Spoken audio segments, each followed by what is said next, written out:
Yeah, just making sure everything's good to go. Yep, alright, that's what. Saribot's there. Alright. So when we last left off, we managed to make it to the world of Celestra. We managed to make it into the hidden city account, or the hidden city of the Sartan. Alright, so what we want to do is we want to take this globe, we want to push it. You get behind the globe and push it with all your might. The stone spear creaks and rolls off its stand, bounces down the steps, and ends up on the carpet where it slows to a stop. Impatient, the councilmen regard your antics with obvious annoyance. Well, we're not done yet, because we want to use magic on the rug. And we want to create a pocket of reality.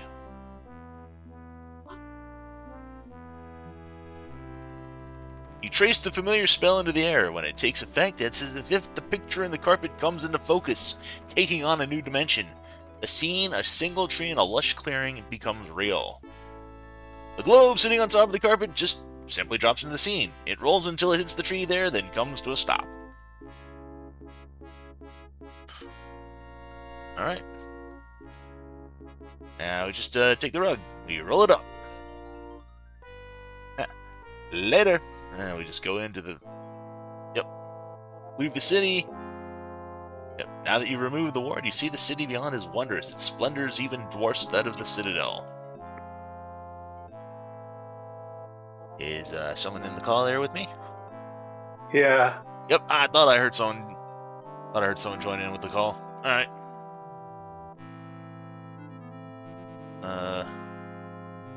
Now I'm just curious. Yep, we can't enter the cave because that's all right. We don't need to. So now we go back to the ship. So you stand on the cramped bridge of Sama's ship. It has the navigational wheel, but lacks the necessary steering stone. That's not a problem. Go ahead, we put the rug on Sama's ship.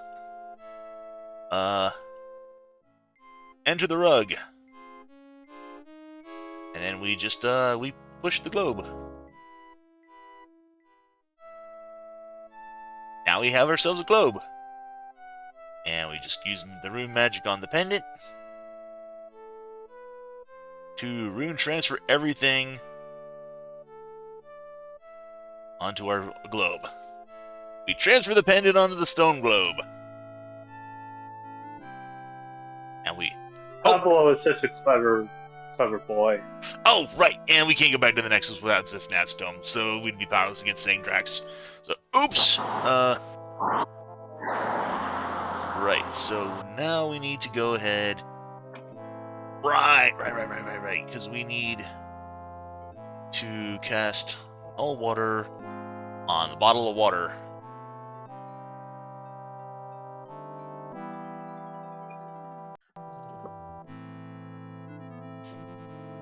Yep, the spell surrounds the bottle of water. After a few seconds, it's done its work. Although the water looks the same, you now know it has the magic nullifying effects that you experienced earlier.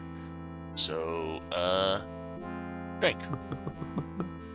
Yep, immediately you sense the effects. Your magic power drains away, making you feel as helpless as a newborn babe, but it also means foreign magic cannot affect us. So, we can now enter the cave. There's no doubt that Sandrax calls this cave home. Blood streaks the walls, and the floor is littered with the remnants of previous meals. We're going to take the scales and return to the city gates. So, put the scales on the rock pile. Yep, you spread the dragon's scales over the pile of rocks. As you had hoped, Zifnab's rock reacts to the magic in the scales by glowing. Now the rock is very visibly and easily distinguishable from the other stones in the pile. We take Zifnab's stone. Alright. Now we just head back to the ship. And, yep. Use the globe.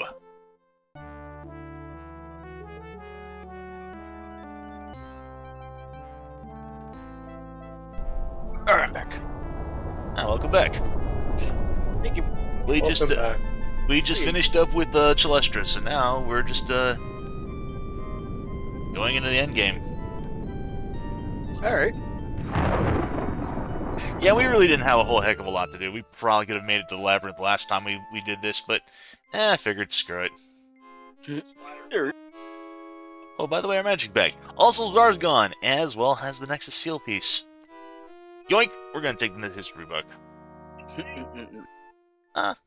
got some Time to time. learn your history. Yeah, let's read it. History of the Sundering. Eons ago, the Vortex was discovered. It was a place outside of reality as we know it. In fact, it appeared to be a reality in and unto itself. It was a place of great power. Researchers theorized that it might be the actual source of magic. It remains a place of mystery. As much is known about it, the more it escapes us. It was the perfect place to actualize the plan. In order to defeat the enemy and create the new worlds that Sama visualized, we had to sunder the world into 5 realms: air, fire, stone, water, and the labyrinth. 4 to give to the bench, and 1 to imprison the patrons. Not only would we be removed from the earth while this happened, we would be able to draw upon the perfect magic of the vortex to make it happen. We needed an instrument to focus the magic of the vortex, so we created an island of stone that floated over its very heart. Upon it, we inscribed a rune structure unlike any other. Indeed, this was a spell, but not just a spell. It was many spells entwined into one structure.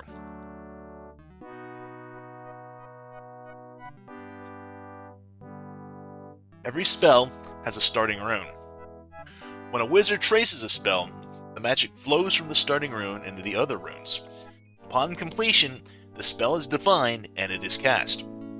This rune structure is different. It combines many different possible starting runes. When magic is introduced upon one of these runes, the spell is defined and cast. There is a compelling reason for this. Along with being used to sunder the world, the island was designed to serve additional functions. Shortly after the sundering, the same rune structure was created as a conduit between the worlds. It is currently used to transport people and cargo from realm to realm. Using the Death Gate, we were able to populate the realms with the dimension we had selected. All that was required was a fleet of ships outfitted with a steering stone containing the naming room of the target realm. The Death Gate has a grander purpose, however. When the Mensch was settled and we reawakened, the rune structure will be used again to interconnect the worlds. Power and materials will freely flow from realm to realm depending on need. After this interconnection, various spells can regulate and modify the system. We've included all of these in the rune structure. We've also included a failsafe spell. Should something go drastically wrong with the sundering, the spell exists to reform the single world from the 5 realms. We don't actually anticipate using this spell, but it exists just in case. The activation of a spell from the island's rune structure is relatively simple, but the execution of the spell must be exact.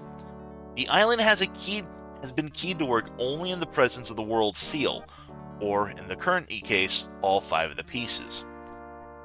The island is home to 4 spires which encircle the rune structure, 1 to represent each of the elements. To awaken the island's magic, each seal piece must be placed upon its respective column. The procedure has an interesting side effect. When a seal piece is placed upon its counterpart column, it generates an elemental storm.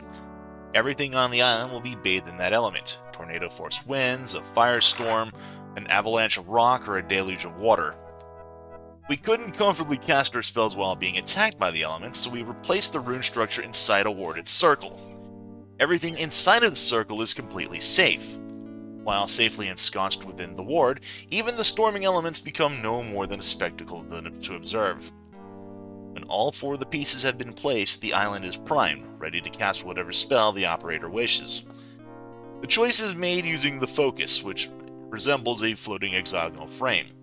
It must be placed over the desired starting rune, after which the remaining seal piece, that of the Nexus, is set inside the focus. This will ignite and cast the selected spell. This will be on next week's test.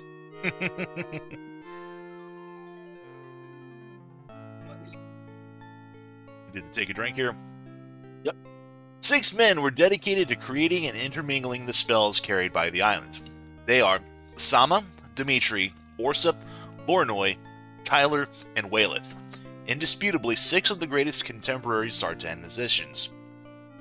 Each was tasked with producing a single spell, and we will discuss such each individually. Oh, yep, and naturally Sama directed blah blah blah blah, and water damage. Dimitri also ran out as also water damaged. Orsip, also water damaged. Lornoy, also water damaged. Taylor, also water damaged. Wayleth, also water damaged. And yeah, that's pretty much it. We close the book and replace it within our inventory. Oh! And the labyrinth gate is open. Lovely. Well, in we go. Alright, so, we got the scares. We want to take... Where's our zinger? Throw the zinger into the choke vines. You hurl the zinger into the mass of twisting vines. They snatch it out of the air and carry it off to the nearest spire. Predictably, lightning strikes the spire, but instead of destroying the Sardan artifact, the energy is completely absorbed by the zinger. It charges itself with the power of the lightning. Now we want to go ahead and use magic on the choke vines. Well, we don't want to do rune transfer. No. We want to freeze them.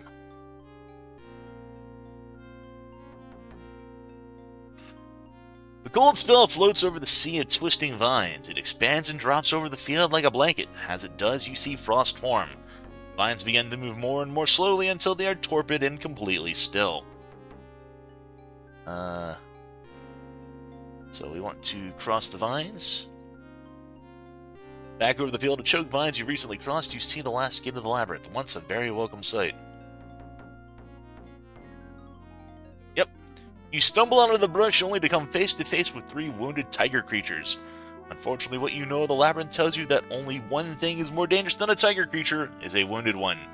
They stare at you in surprise, then let out a growl and tense to leap. You don't have time to do much but run! Alright, so we want to...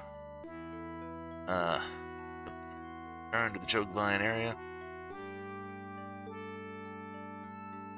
So we want to... Yep.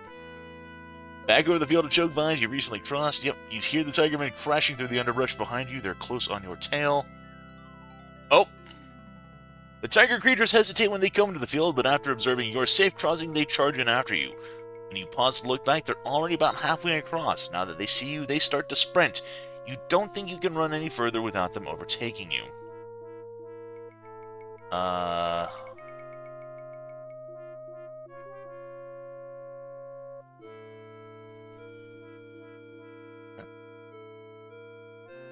The frost disappears as the heat spell takes hold. At first the plants move sluggishly, but as the torpidity subsides, they resume their normal activity. The tiger creatures are caught in the middle of the field when the vines reawaken. They wrap around their struggling prey and drag them off to separate spires. With wild eyes, the tiger creatures watch lightning strike a spire only a few hundred yards to the west. It then strikes the next closest spire and proceeds to work its way down the line. Soon, the lightning blasts the 2 closest spires. The stench of cooking tiger meat reaches you, even here. Alrighty, so we want to go ahead, cast Cold back on the choke vines.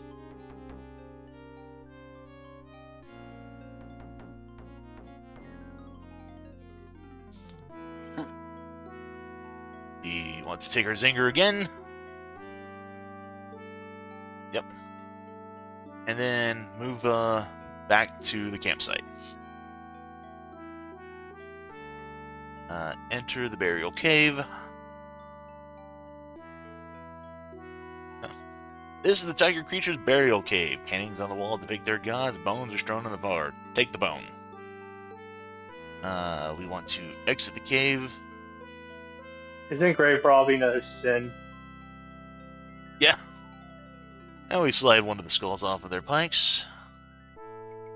Alright, so we want to go ahead with the skull. 100 years of bad juju.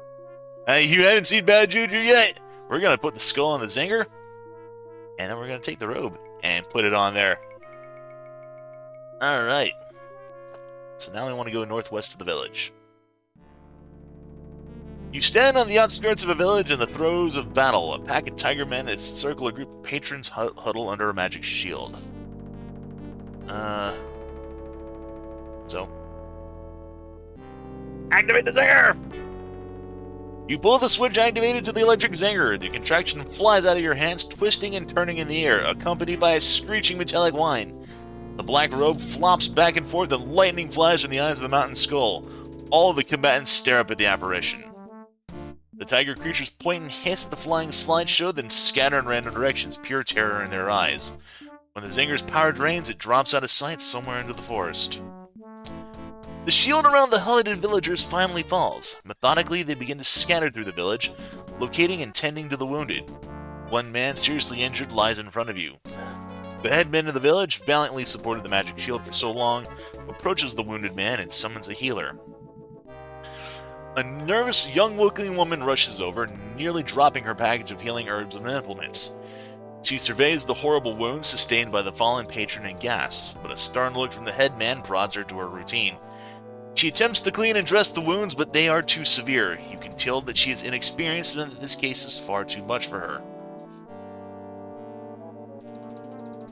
We're gonna go ahead and take a quick save. I need healing, brother. Huh.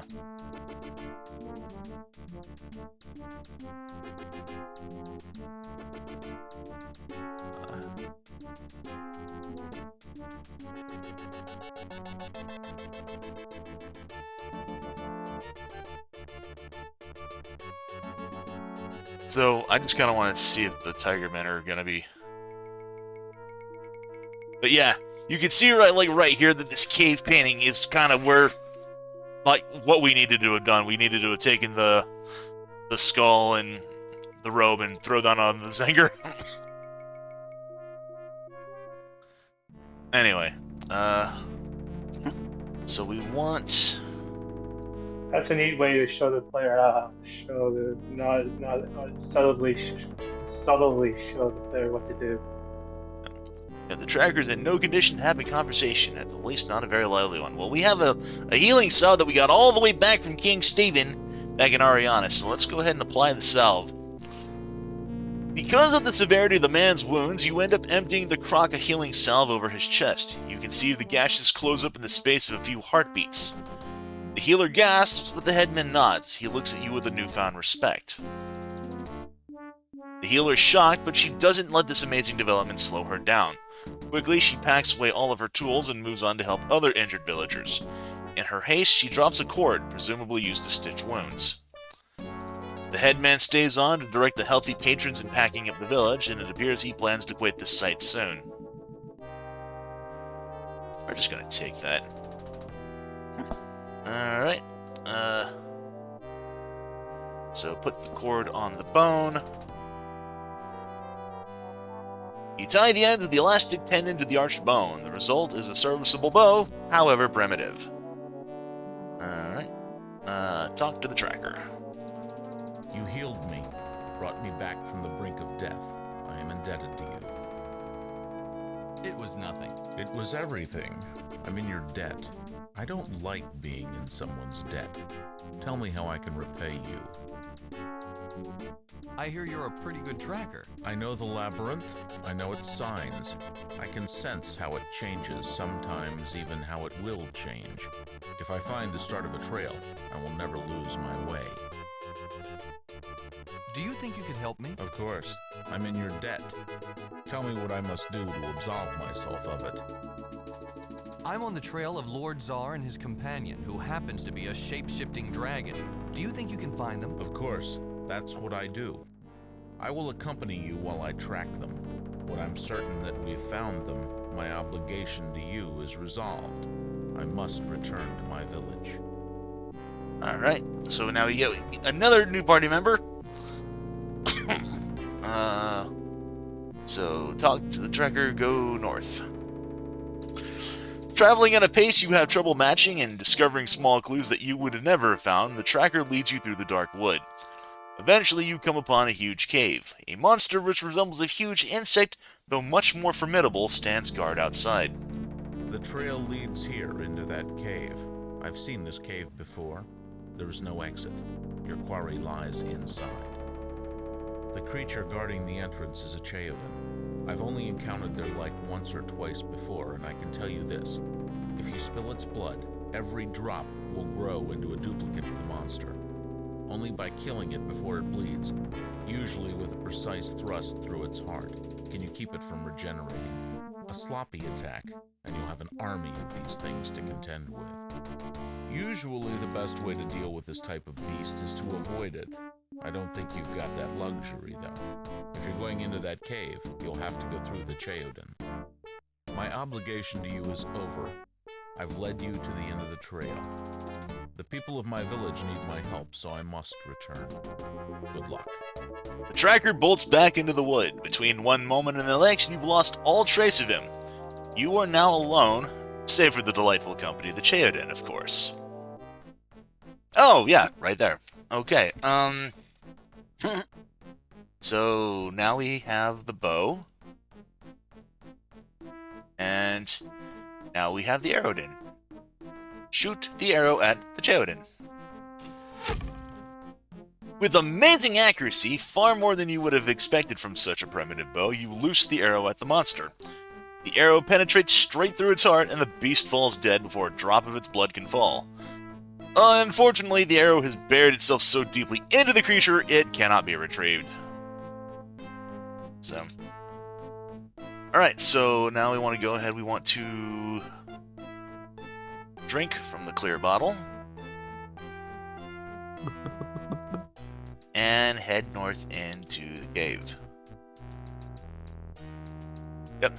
Stalagmites and stalactites with knife-sharp edges stifle the cave. In the midst of them, Sandrax waits patiently for you.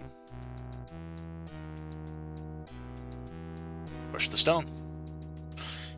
You press on the stone and it collapses in the palm of your hand like a wad of paper. The green glow explodes around you, blinding you.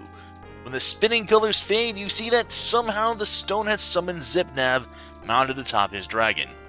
You're so stunned by the sight that when you drop the bottle you carry to the cave floor, where it shatters. Sandrax hisses with anger and disbelief. His fury takes control and lightning quick he lashes out at the pair. He tries to bury his fangs in the neck of the new dragon to inject his deadly venom into its body, but Zipnab's dragon is too fast. He rakes a claw across Sandrax's face and forces him back into the cave wall. The impact shakes the cave and stuns Sandrax.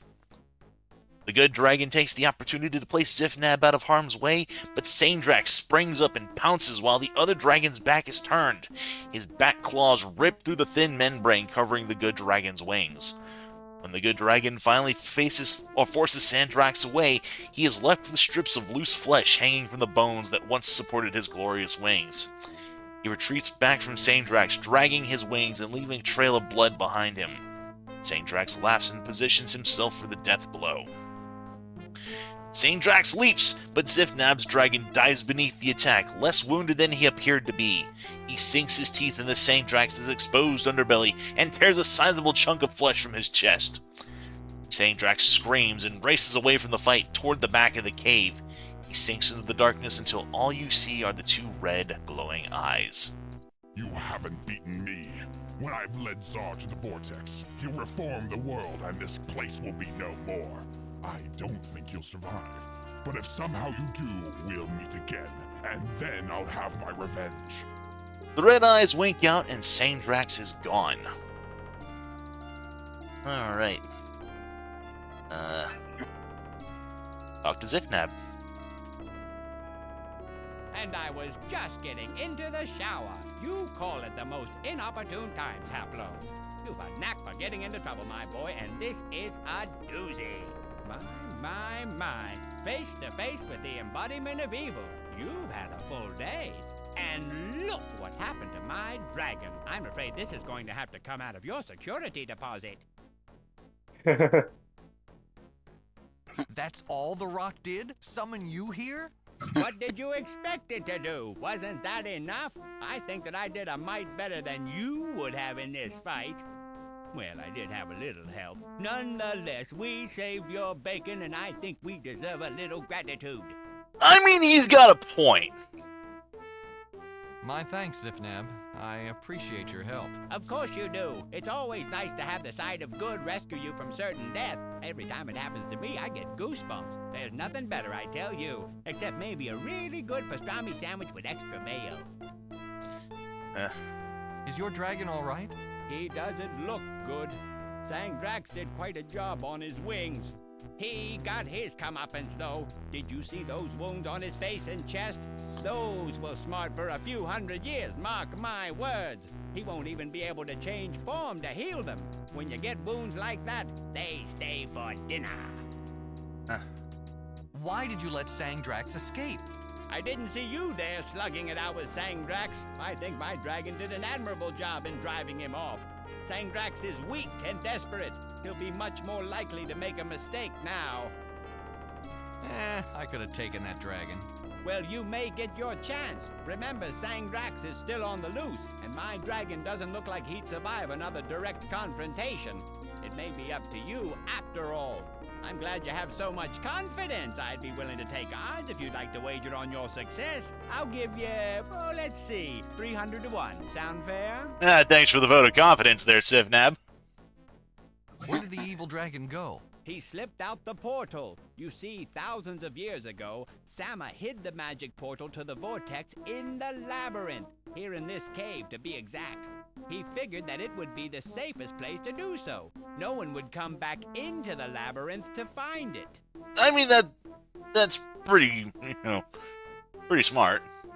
The portal leads Yeah, fight directly it to in the plain outskirts sight. of the vortex. We must assume that Sangdrax has already escorted Zar there.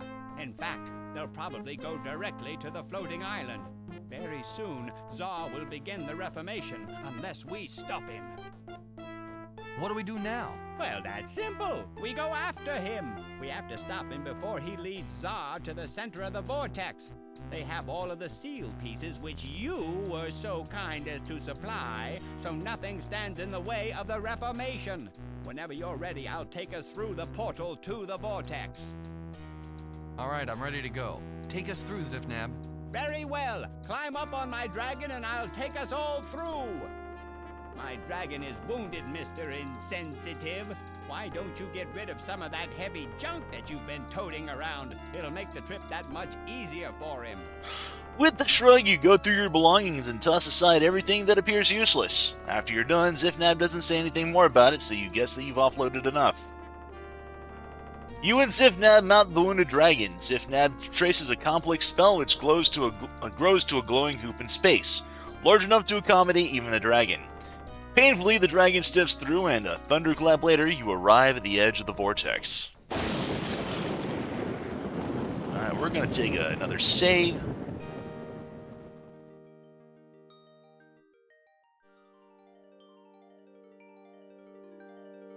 Dragon's beauty is marred by its horrible red wounds along its back. Eyes are half-lidded, not in sleep, but in pain.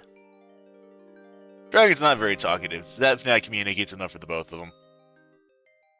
An impressive sight, don't you think? Hasn't changed a whit since the old days. Actually, after the initial shock of being in another reality wears off, it's kind of boring. There's that horizon that goes on forever and the sinkhole. That's pretty much it. No continents, no convenience stores, nothing. You were here before? Does that mean you were on the original council? I never said that. I think Sama sent me a picture postcard that said, "My esteemed leader went to the vortex and all I got was this lousy postcard." The picture was really nice, though. It really did this place justice. It must have had, 256 colors. 256 colors. Oh, nice little meta reference to how many colors old games like this could display at the time. Where are Zar and neat. Sangdrax? Isn't it obvious? They're on the island floating over the sinkhole. Even now, they are preparing for the Reformation. It shouldn't be long until they start the process. Well, what are we waiting for? Let's follow them. It's not that simple. They had all of the seal pieces, so they were able to use the magic platform. That's how the council members transported themselves over in the first place. The world seal, or in this case all of the pieces, are set upon the platform. It automatically takes anyone standing there over to the island. Since we don't have the seal pieces, we can't follow them. Why can't your dragon just fly us there? Look at him! His wings were shredded in the fight with Sangdrax. He wouldn't even be able to lift off. No, my dragon isn't a way to the island. What about those stone things that kind of look like paths? They reach almost all the way to the island. Can we follow them? Very good, Haplo. You're very quick. Those stone things are indeed known as the paths. We Sartan introduced the island to the vortex. When we did so, we flawed the perfect magic that existed here. The reaction rippled through the reality. Other flaws began to appear. They manifested themselves as the paths. The paths are made of wild magic, chaotic magic. They are unpredictable. They are even dangerous, but they are the only way to the island left to us. You can use them, but you must be aware of a few things. Such as? First, you must travel alone. I cannot go with you. Never has a journey succeeded when there was more than one participant. Second, the wild magic may manifest in other strange ways while you walk the paths. I can't tell you what you might experience. It's different for every traveler. Simply beware and be careful. What will I do if I get to the island? I don't have a magic stone to defeat Sangdrax anymore. You want me to tell you everything? Maybe you should try thinking on your feet. Well, my guess is that Sangdrax has probably taken your form to lead Zar through the Reformation. If you catch up with him, you'll have to convince Zar that you're really you. Then you'll have to convince him not to go through with the Reformation. As for Sangdrax, well, he probably just said it, won't like dog. you interfering, so he might try to kill you. Don't let that stop you, though. Get in there, Slugger. The whole team's behind you. Way behind you. Again, thanks for the vote of confidence. I'd better get to work. Time is running out. That's true. You'd better get going. I wish I had some popcorn. This is gonna be some show. Alright, so let's go ahead and move on then. You are on one of the magic paths. The stone arch looms ahead. Beyond it stands someone who looks, well, exactly like you. As you try to pass through the arc, your double does the same thing. You end up bumping into each other and no one gets anywhere. The other Haplo simply repeats everything you say at the same time you say it. Actually, it's pretty annoying. What if we use the chair on the double? Your double doesn't pay any attention to the shear that you hold towards them. He just holds his own shear towards you. Alright, well, you know what? Let's go ahead and use magic on... Actually, before we do that...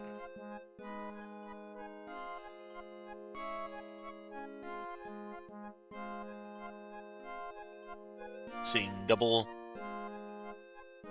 Just for the hell of it. Trouble. Because, here's the thing. This is how you actually defeat the double. You would think that since we can't... Here's the thing. We can't really utilize... Well, hang on.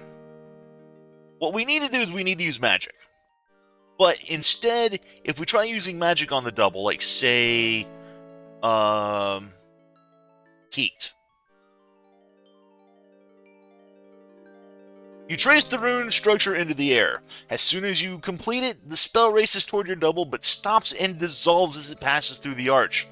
Something about the arch keeps the magic from reaching him. You cannot directly cast a spell on the double. Your double traces the same spell in the air, but reversed like a mirror. The spell he tries to cast isn't real, so it doesn't work. What we have to do is we have to utilize the self-immolation spell. But the thing is, we don't want to blow ourselves up. What instead we want to do is we want to cast it in reverse. So we want to go ahead and take hang on,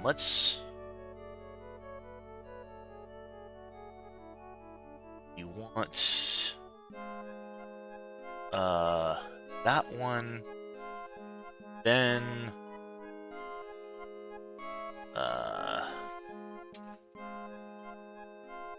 we want to do this to where this particular counterclockwise starting at bottom. Yeah, we want to go ahead and utilize not this room, but we want to head and craft this in such a way to where it's the opposite order. Yeah, it's mirrored. So we want to go ahead and oops, no. Want this one. This one. And like what is that?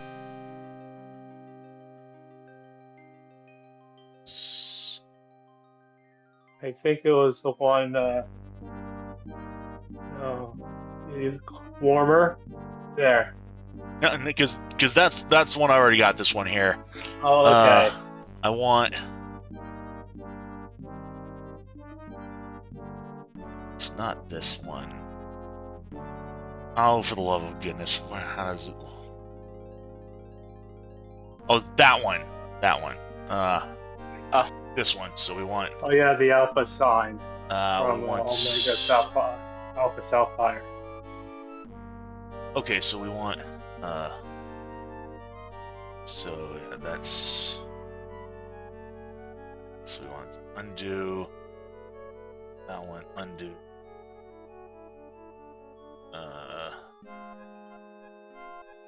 So we want this one, that one. All right. And this is the spell we cast. You cast the nonsense spell into the air. Of course, this spell does nothing, but your double casts the spell's mirror image. This does happen to be a real spell. In fact, the spell he cast is self-immolation. It dives into his body and burns it to ashes. His clothes and possessions fall to the ground. So we searched the ashy remains, and you searched through your double's remains and discovered duplicates of everything that you carry. So, nice.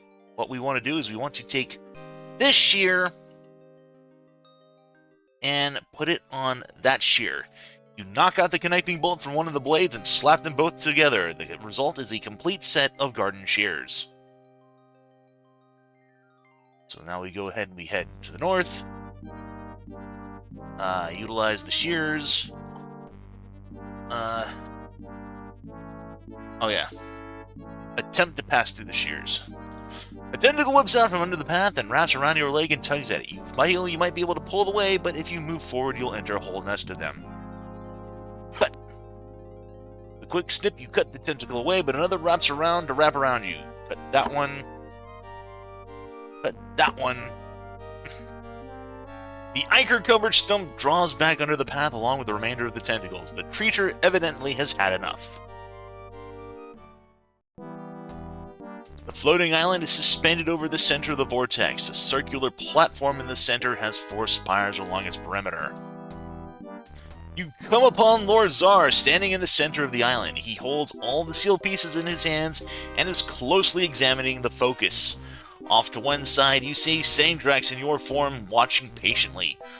On your arrival, Zar's head snaps up and he regards you in shock and surprise. What are you? Some kind of phantasm born of the vortex? I can feel the wild magic around us. Are you part of that?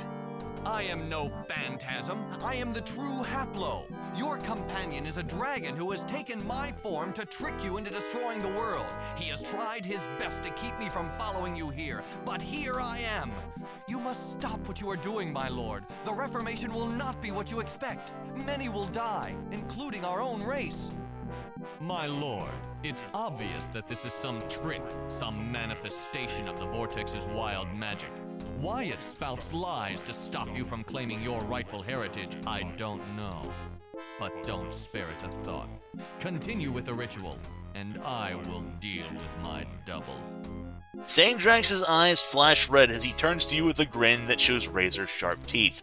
The scar left by Zifnab's dragon on his face only makes him even more menacing. What you say makes sense, my son, but something about this doesn't ring true.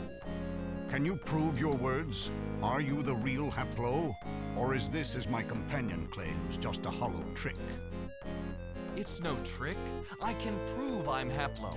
Remember our conversation about heart runes? They name us. They give us our magic.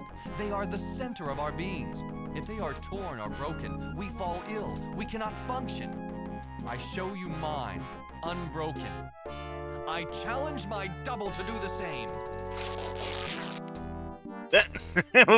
You can hear the actual ripping of the shirt. Of course I can show you my heart rune, and why not? After I've done so, I'll eliminate this annoyance so that you can complete the Reformation undisturbed, Lord Tsar. I live only to serve you. With the promise of death in his eyes, he rips open his shirt. But only when he has done so does he realize his mistake. The wound taken from Zifnab's dragon slashes across his chest, straight through his heart rune. Not only is the rune broken, but much of it is missing.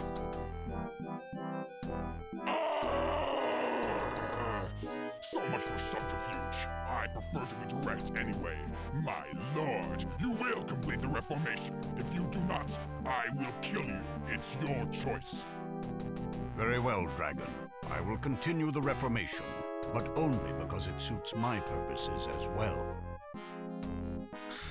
Alrighty.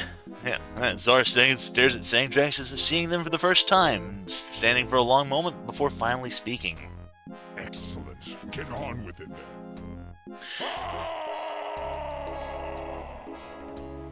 Zar takes a moment to ponder his options, then carries the fire seal piece to its fire's counterpart. Quickly, he slides this piece onto the monolith's face. That very second, the entire island outside of the protective circle where you stand erupts in flame. A storm of fire swirls and batters the ground, and Sandrax, caught in the sudden maelstrom, screams in agony. Quickly lose sight of him behind the curtain of flame. That should take care of our friend, eh? Tell me what's happening here, Haplo. Quickly, if you don't mind. It seems that I have been misinformed. The Reformation is not what I wished it to be. I must change my plans. Yeah, you explain everything to your lord, skipping nothing, but telling your story as swiftly as possible. We will bring about the interconnection. The worlds cannot survive without it, but the Sartan's strength is severely depleted. It is as nothing compared to ours. After we have connected the realms, we shall invade them, wipe them clean of the Sartan influence, and take our rightful place as rulers. Attend me, my son. I've placed the focus over the starting rune of the Reformation. While you gather the remaining seal pieces, I have to move it back to the interconnection starting rune. I'm lucky that my research indicated which rune this was.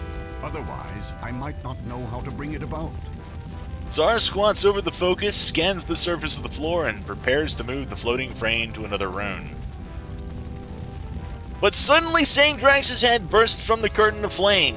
He is reverted to his original form, that of a fire-breathing dragon, a form completely impervious to the effects of the storm swirling around him. He loosed a tongue of fire at Zar's chest. The blast leaves nothing but a blackened hole, and Zar slumps to the ground, dead.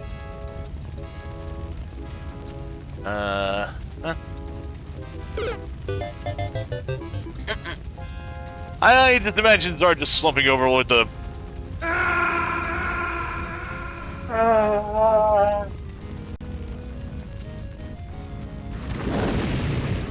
Now it's your turn, patron. Unless you decide to be more cooperative than your master. Alright, we're gonna take another save here.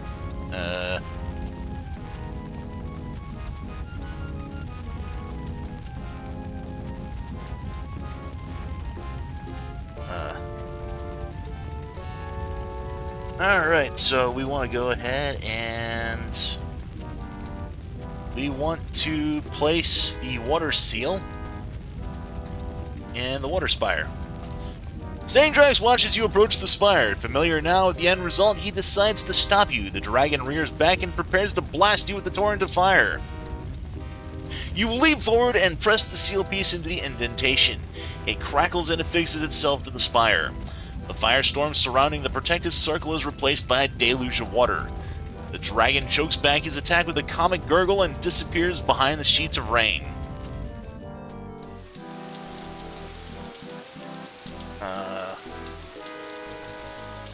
So we want the stone piece in the stone spire.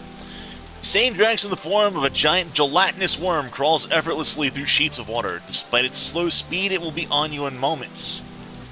You press the seal piece into the earth spire. It crackles and fixes itself inside the indentation. The water stops falling, changes to rocks and boulders. They smash into the worm and stop it in its tracks. Soon you lose sight of it behind the curtain of falling earths and rocks.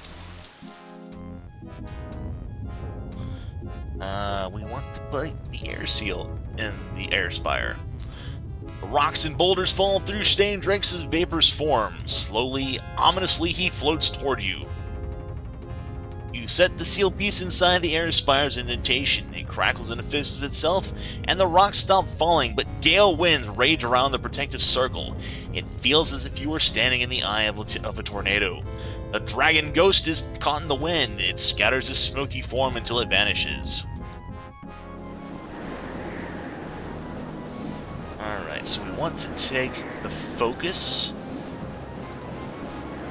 and we want to move it 2 hexagons to the left.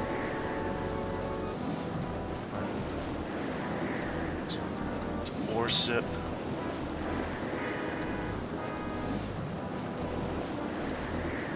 And click mouse. Oh, wait, no.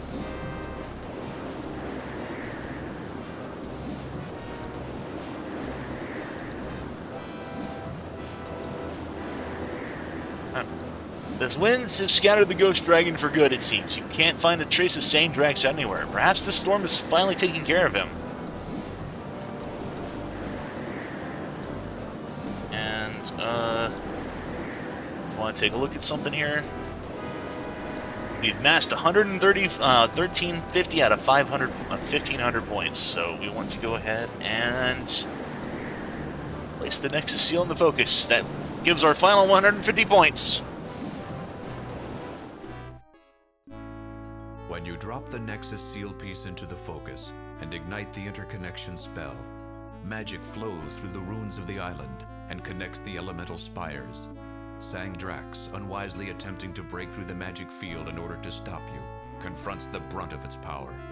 It proves to be too much, even for the incarnation of evil, and the explosion hurls him into the swirling vortex, hopefully never to be seen again. You've connected the 5 realms. Perhaps now the worlds can function as planned, and their inhabitants can not only survive, but flourish.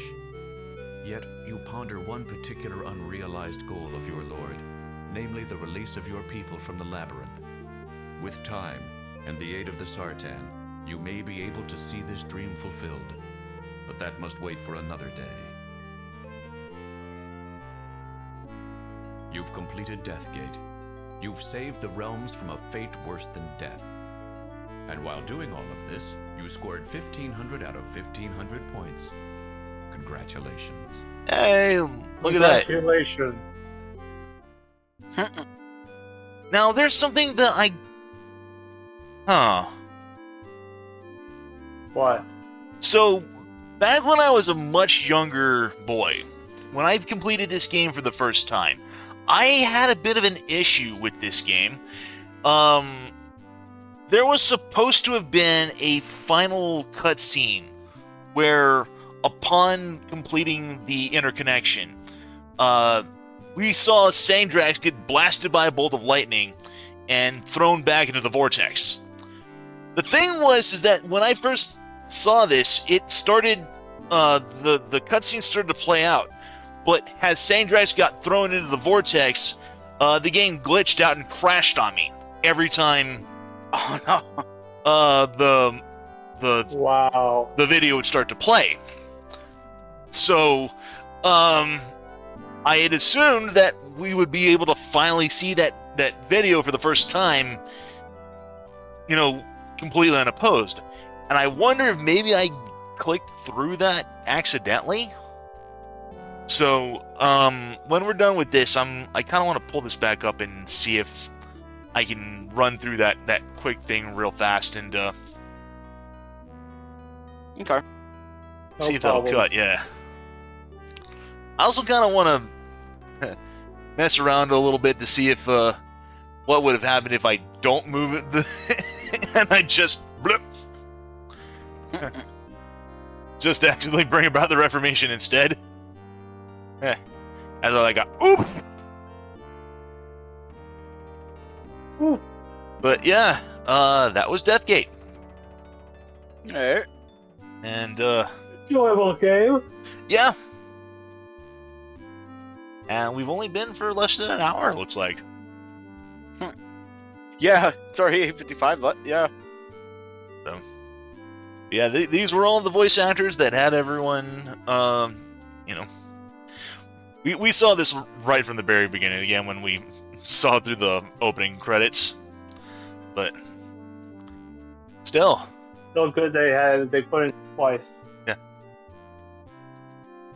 I'm kind of surprised they had such a diverse cast for everyone. You know, just so many people just coming together for this, this... Oh, and it just crashes on me. Well, not crashes, but it closes out. Alright. Kinda wasn't expecting that to happen, but that's fine. We'll just, The unexpected thing is sometimes a good, interesting thing.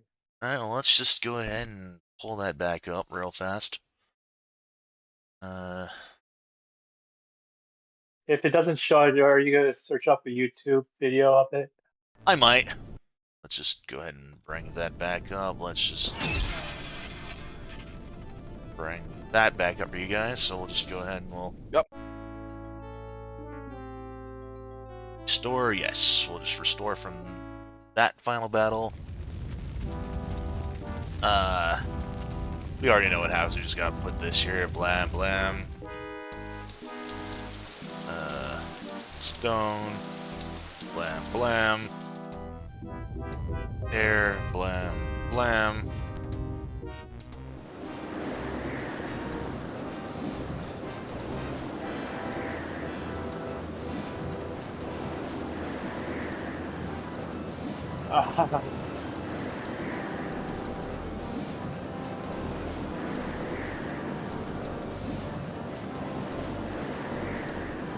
And let's just go ahead and just... You slam the next steel piece into the focus. The column of red fire pours down into the flame and onto the room below.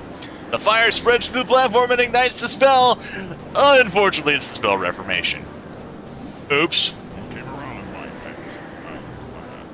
Maybe I'll keep you alive in the chaos that's sure to follow. Until I need you, though, I think I'll leave you here in the vortex. I've got quite a bit to do. Saint Drax flies away, leaving you stranded here to contemplate your fate and that of the world, with only the corpse of Czar for company. Oh, this has not been a good day. Game over. What now? Undo. Alright. Yep, Tim says, yep, missed an hour again, yep. And actually, we actually just finished up the game. We're just finishing up to see if, Alright.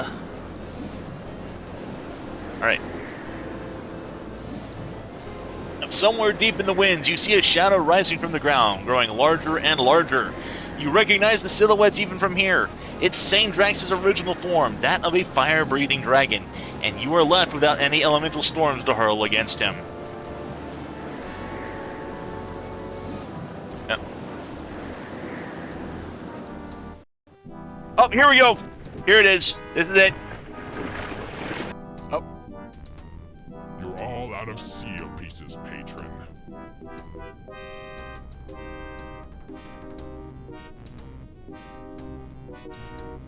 I've got one more, dragon.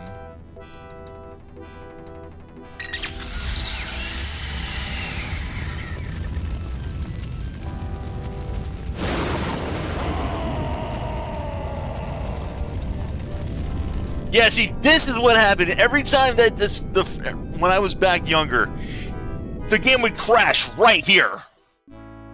When you drop the Nexus seal piece into the focus and ignite the interconnection spell, magic flows through the runes of the island and connects the elemental spires. Sang Drax, unwisely attempting to break through the magic field in order to stop you, confronts the brunt of its power. It proves to be too much, even for the incarnation of evil, and the explosion hurls him into the swirling vortex, hopefully never to be seen again. You've connected the 5 realms. Perhaps now the worlds can function as planned, and their inhabitants can not only survive, but flourish. Yet you ponder one particular unrealized goal of your Lord, namely the release of your people from the labyrinth. With time, and the aid of the Sartan, you may be able to see this dream fulfilled, but that must wait for another day. You've completed Deathgate. You've saved the realms from a fate worse than death. And while doing all of this, you scored 1,500 out of 1,500 points. Congratulations. I have to admit, ever since I saw that video just crashing out on me when I was a kid, I always kind of wondered exactly what the true ending to this game was. And today, now I know. Alright. And I have to admit, it really wasn't that much. I really didn't miss out on a whole bunch of anything. Not that I was... Tim after all these years, though, huh? Yeah. Tim has said before, I miss fantasy of this type even so. But yeah, I was like, I never really put a lot of thought into it. I was just always kind of upset because, like I said, I saw Sang Drax get blasted, and he's getting thrown back. He's like going over the edge just before he like falls into the vortex. The game just kind of goes like, and then all of a sudden it just, a bunch of pink text just comes up on the screen, and then just crashes back to DOS. I'm like, no, what are you doing? God damn it! So. But still, the only reason I'm letting this play out is because I'm doing this for Tim's benefit mainly. I don't know why I'm just otherwise just sitting here doing much of anything. But yeah, it was fun romping through this game again. Yeah, so, thank you for the journey on this. Yep.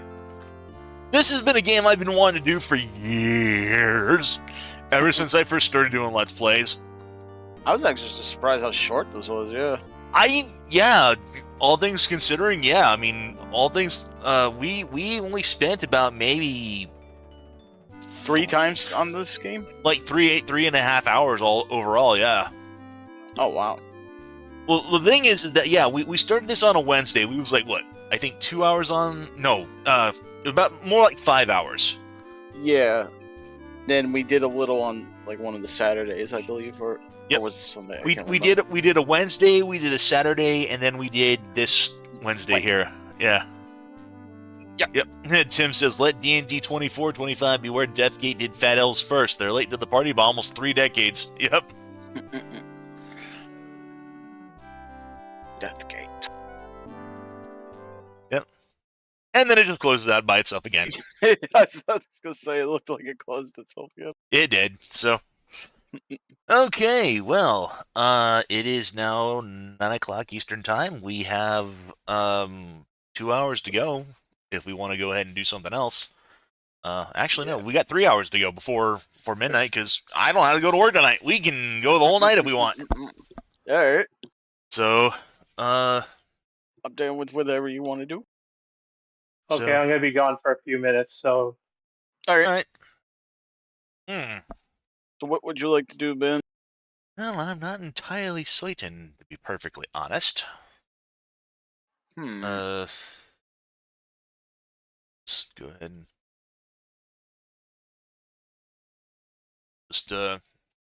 see.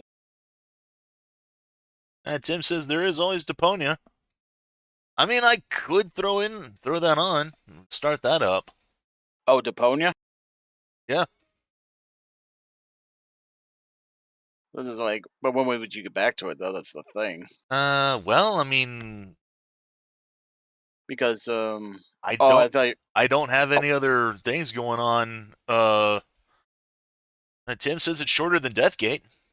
Oh, hey, all right. is it really? Because I know it's been taking a long time for me to get through Deponia.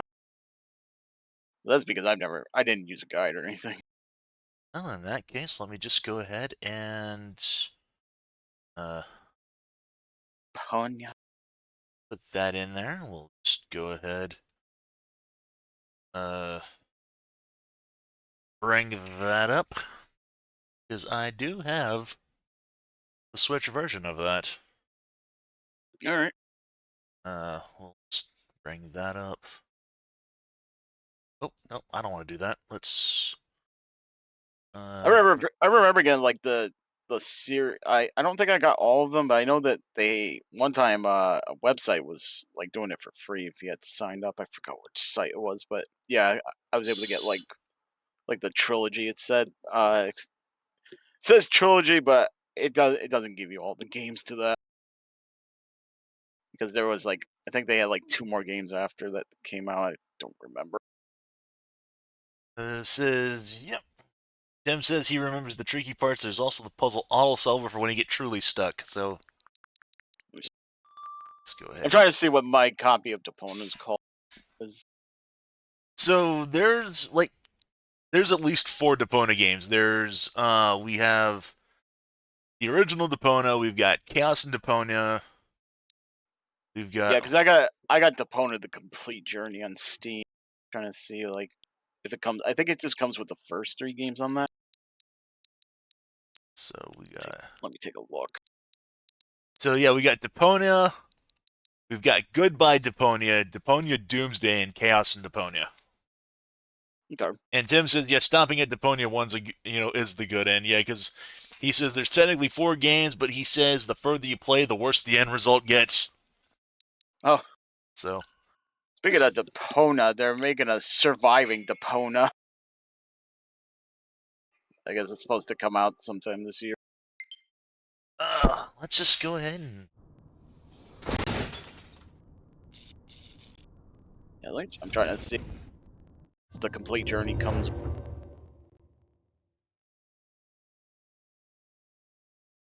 Oh. Freaking. I need to change the title over too. Okay.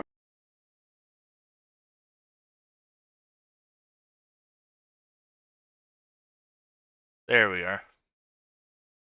Yes, he says Deponia 3 and 4 are basically downer endings, but he liked the aesthetic a lot, so. Alright, so we got. I might be able to help you out too, because I did get through the first 2 games. I didn't get to the 3rd one from when I had the complete journey. Yep. Tim says the soundtrack is godly too, so. Now, is this the same actor who voiced Guybrush? Wasn't the game supposed to have started already? Yeah, well, yes. But the junk press broke down, and we thought we'd use the time for a little tutorial. Who thought that? I don't need no stinking tutorials. So how are you going to fix the junk press? Just watch me and learn. Maybe you want to listen to what I have to say first? But you don't have anything to say. Oh, come on. It won't be long. We'll see about that. Alright, move Rufus with the left stick. The character nearest or object is automatically selected. You could use L and R to switch through your all accessible objects or select them directly with the right stick. Right stick shows all interactive objects. Icons of a selected object and their position indicate possible interactions and how to execute them. A door icon means you can switch rooms by pressing A. It works the same way with the speech balloon icon. You can use the D-pad to skip the tutorial.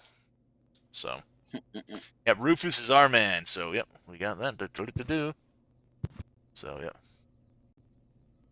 But Rufus, we'll get to that later. Well, I'm always a step ahead of you.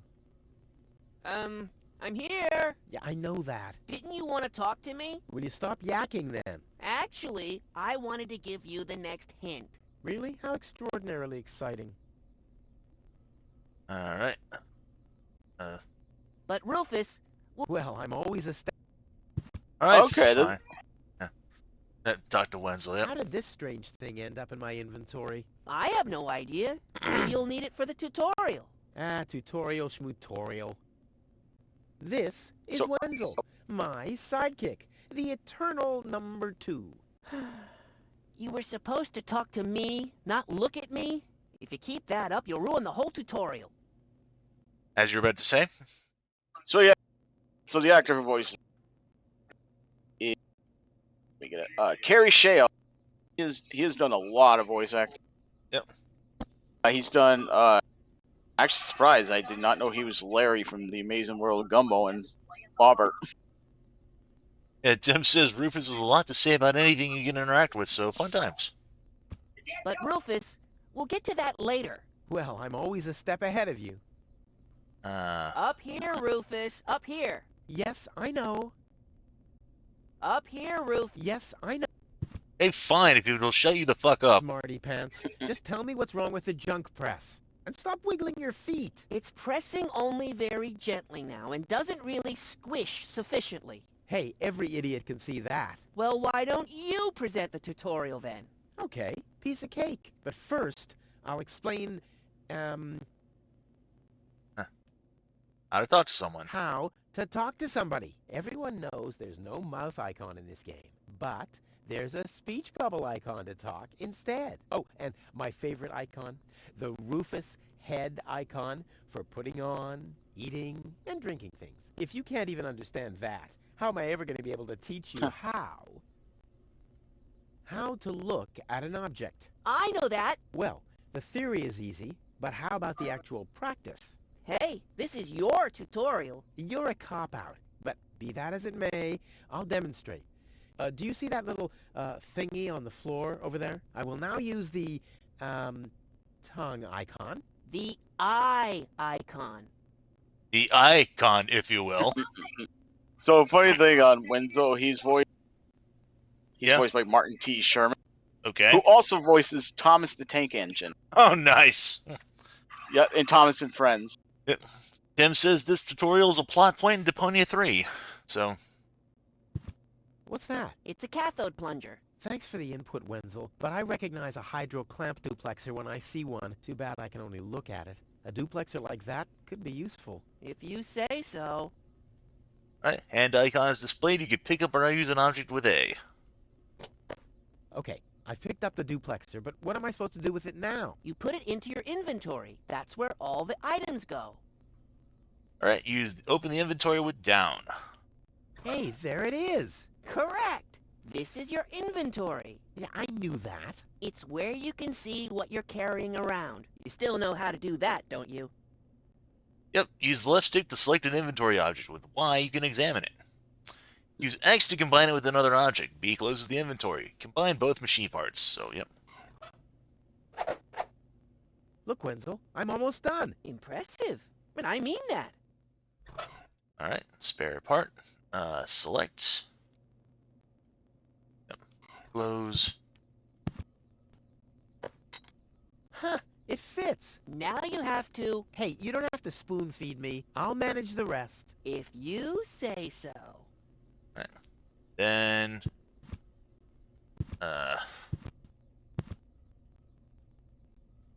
So, this is the thing I'm supposed to fix? You might as well give up now. It'll never work. Look, I know, this situation might look hopeless for a layman, but as you know, hopeless is my middle name. I'll sail this ship onto the sandbank eventually. All right. say we can't do it.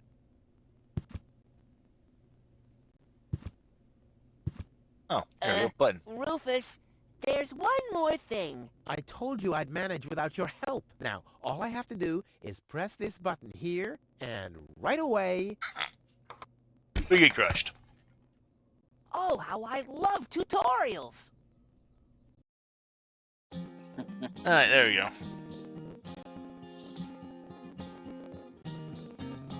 It's kind of pathetic, you get all erratic. about dirty dishes congesting the sink. I'm tired of your bothers, remember our fathers that dwelled in a world filled with rubbish and stink. But when all hope was lost, someone raised from the dust. He was handsome and cunning, his haircut and style, courage was shining in his eyes as he said, screw you guys, mind your own business, I'm off now, goodbye. Huzzah, he's off now, goodbye.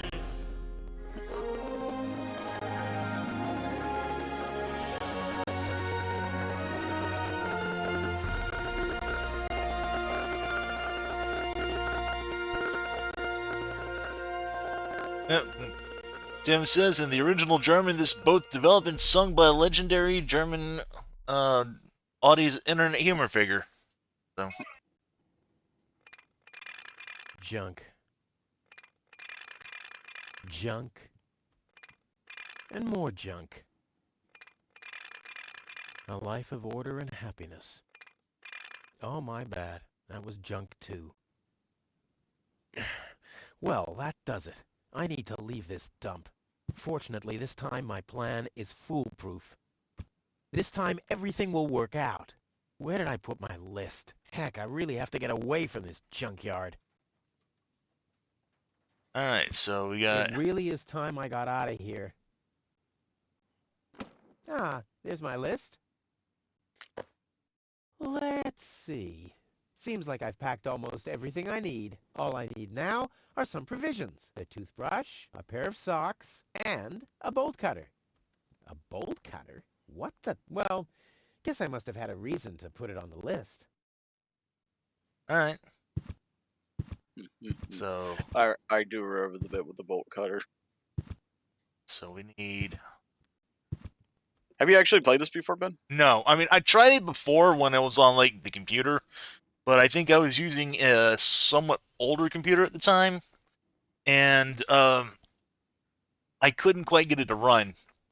Okay. Tim says, the line Rufus just said while looking in the telescope are all titles of the soundtrack's ambient songs. The oil is rancid, but I could use it for hair wax. The best thing about it is the can. Alright. So we'll grab it. All my father left me, besides alone, was this stupid wooden trunk. Then he left Deponia, without me. My father left me a trunk before he left me. I don't want to I don't want to be disappointed yet again. So I might be able to help you on some of this, Ben, because I did play this, like... I did, like, play the first two on this game, yeah. So I do know some of the stuff here. I know that Tim knows his way around because he was the one who recommended Deponia to me, like, years ago as well, too. So... Yeah, he said Deponia 1 is one of his favorite games ever. Deponia 4 is one of his most hated. Tim says, yeah, he's here to help every damn step if need be. Yep. Yeah, I was just about to say you want to grab that. Yep. Escape plan. My old escape plans. Some of them weren't half bad. Say, cushion. What's this? A sock? Your socks! That explains why I've had such cheesy dreams. I definitely know we want, like, a pair of socks, so that's going to be one of the socks that we're going to want. Yep. So. Also, there's a note on your bathroom. You want to get that. Another note from Tony. What's she complaining about now? Will you please clean the bathroom for once? Yeah, right. In her dreams. Alright. Oh, you know. This could be useful. Take the plunger. Tony says it's my turn to clean the bathroom. Now that's just unfair. It's never her turn. I've been waiting for weeks, and it's never her turn. I know, Tim, right? Tony, I really like her character. I can't wait till we see more of her. Fairly wife, yeah. Tim says he beat the Droogle Jug mode, which replaces every single spoken and written interface with the word Droogle Jug or Droogle picture in German. Whoa! What the toothbrush bailed out on me. Guess I should have kept it in a more germ-free environment. I forgot where's Pony's room because yeah, you could try entering her room. I want those. Oh, there we go. Bolt cutter. Detergent. Alright.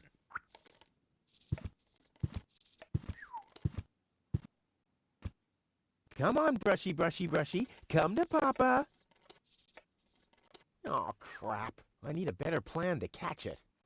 Yeah, you can't. Yeah, you gotta come back for that later. What?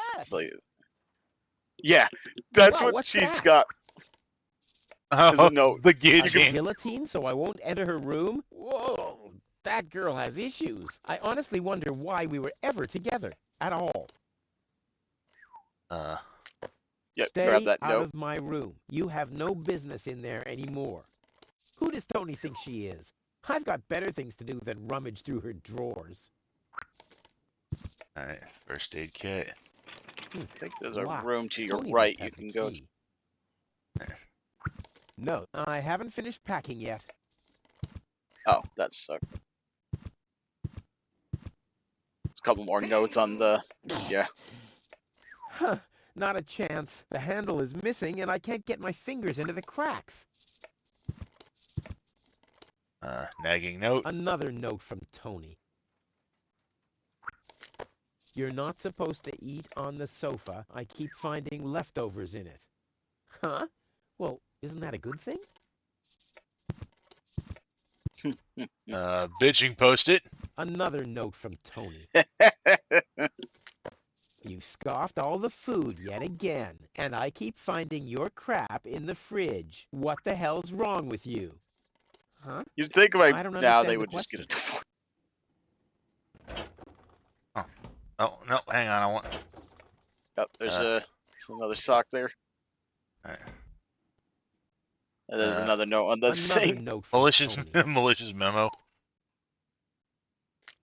Do the dishes already. They won't do themselves. Oh, yeah? Well, I'll take that chance. Alright, fork. Grab the pot. There's a coat to your left, Ben. Check that coat. Alright. These coats are incredible. Unbelievable how much stuff you can cram into the pockets. If there was anything edible in there, I would have found it by now. I'll have a quick look. See if I can find something useful in the pockets. Hey, there really was something in there. A sock. Cool. Alright, so I've got the yellow sock, the green sock, and a blue sock. Yep.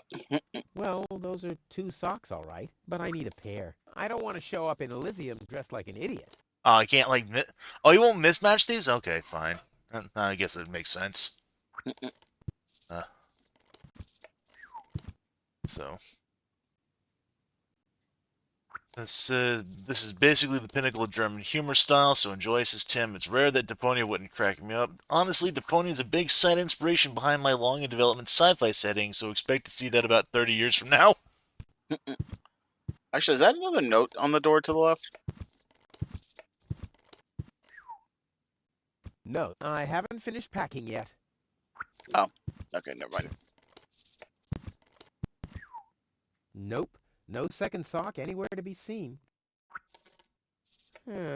Seems there are still some wasabi peas in there, but without something to put them into, I'm not collecting them. I wonder if I can find the second sock in here.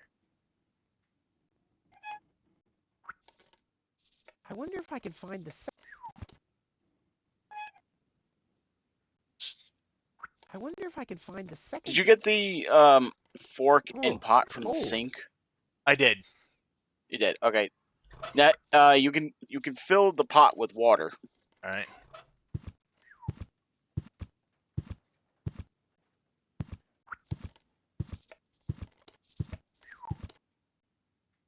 I don't know how. I don't remember how you grab that. Okay, there you go. Yep. Oh, okay.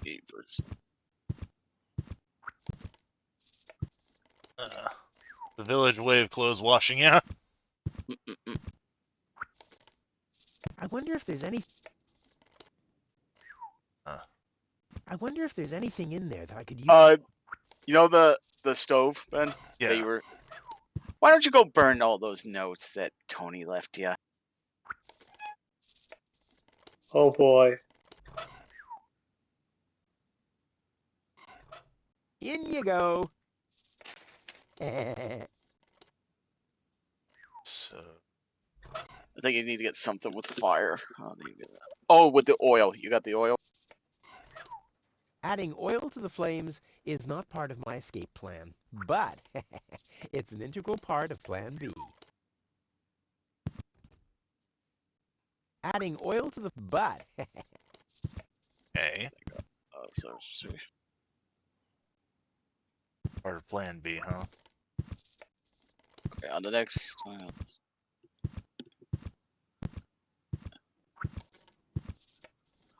So this is onto so stick the oil can and pour out its content at the sink. Let's get rid of this thing. All right, done. All right, now you go fill it with the delicious wasabi peas hiding in the sofa. All right. Seems there are still some wasabi peas in there.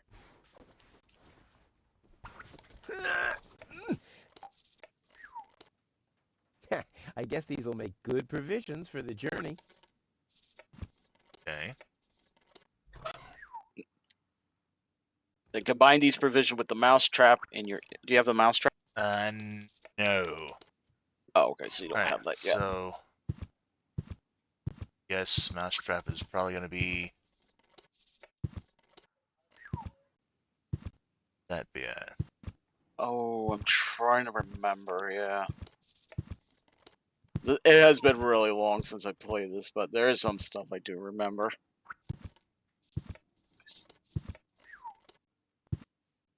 Let's see here if I can remember.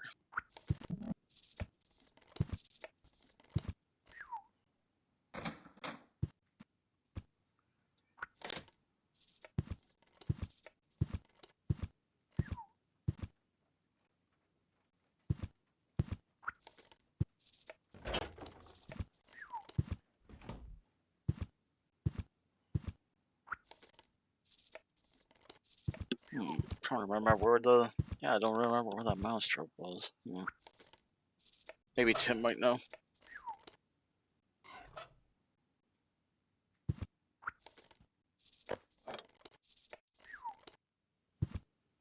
Not plan on that. Alright.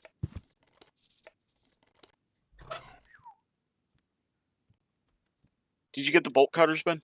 I did. You did, okay.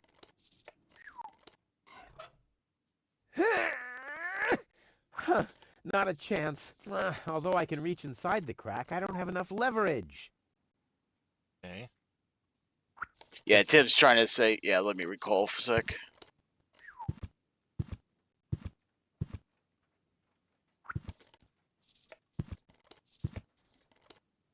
Luckily, I'm a gifted lockpicker. Damn, that would have been a piece of cake with the right tool.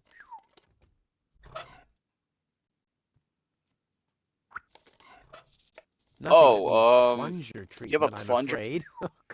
I do have yeah, the plunger, too yeah. bad. Wielding the plunger is my favorite pastime. Says you can use the plunger on the closet. Alright, Tim says if I checked the window yet, and, Yeah, it does, yeah, like Tim said, the house is, yeah, lootable. There's like a lot of stuff you can grab here in this place.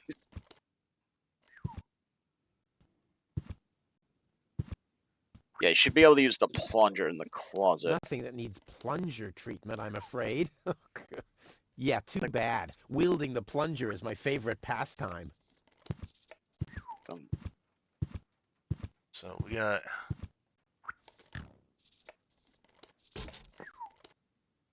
Oh yeah, mouse hole. Alright. Ouch! There's the mouse trap. Alright. You got the mousetrap? Yeah. Alright, it says you should be able to play combine. mousetrap. What was you saying? should be able Play to. Mousetrap to pass the time. I was asking. Let me rephrase that. What was radio trying to say? You Sorry. can. That's all right. You can combine the mousetrap with something. I'm trying to remember what it was. And Tim says I'm going along swimmingly. Yep. Oh yeah, the wasabi peas hiding in sofa. Combine these provision with the mousetrap. All right. Now the little bugger's in for a surprise. All right. Now you go back to where the toothbrush is mocking you, and you and you go use your trap bait. There's nothing left to catch here. The mouse skedaddled long ago, which doesn't mean that its plan was better than mine.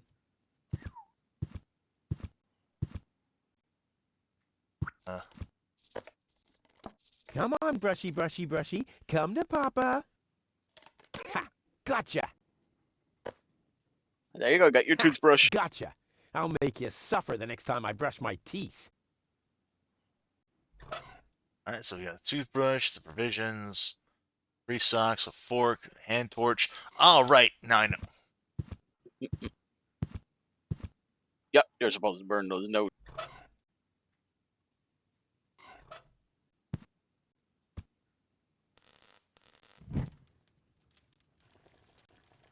Yeah. Now with one, so we want sock. I wonder if I can find... One. I may not be an expert, but I'm sure I need a hot wash. But something's still missing. Throw all your socks in as well, then scoop them out with a fork. I may not be an expert, but I'm sure I need a hot wash. That's what I was trying to do. I'm trying to something's add still the sock to the. Oh, maybe you have to do it when there's no fire going. Is there a way to turn that off? Ouch! Damn it! That's hot! Or do you have a fork that you can use it to grab with?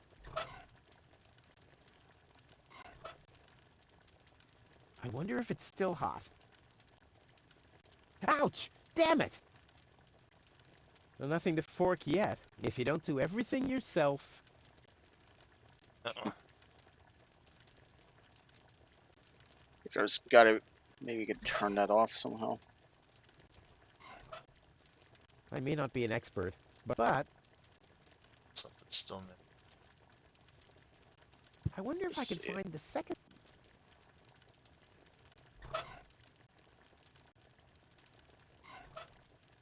Well, nothing to fork yet. If you don't do every...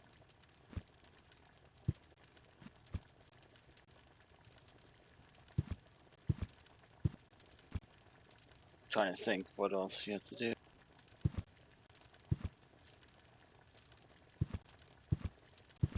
Oh, wonderful! I think I hear thunder outside. Oh, that's not good. Oh, gee.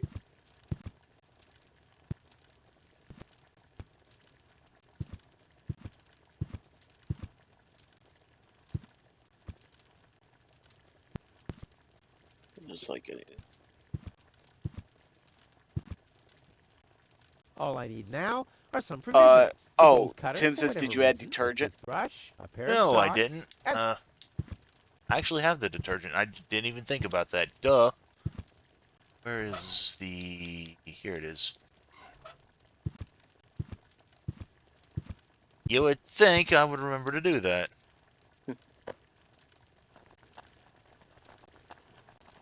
Alright, now you should be able to add the top. Now we add the socks. I may not be an expert, but I'm sure I need a hot wash. Alright. Yep, you put them all into there. I may not be an expert, but I'm sure I need... Good job.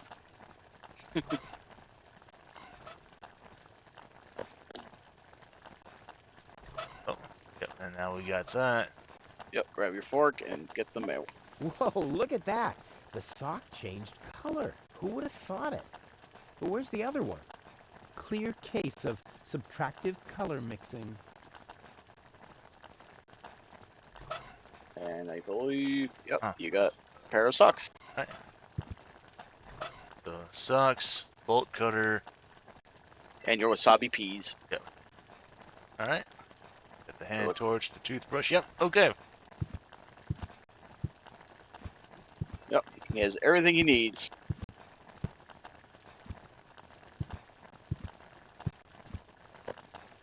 Socks? Check.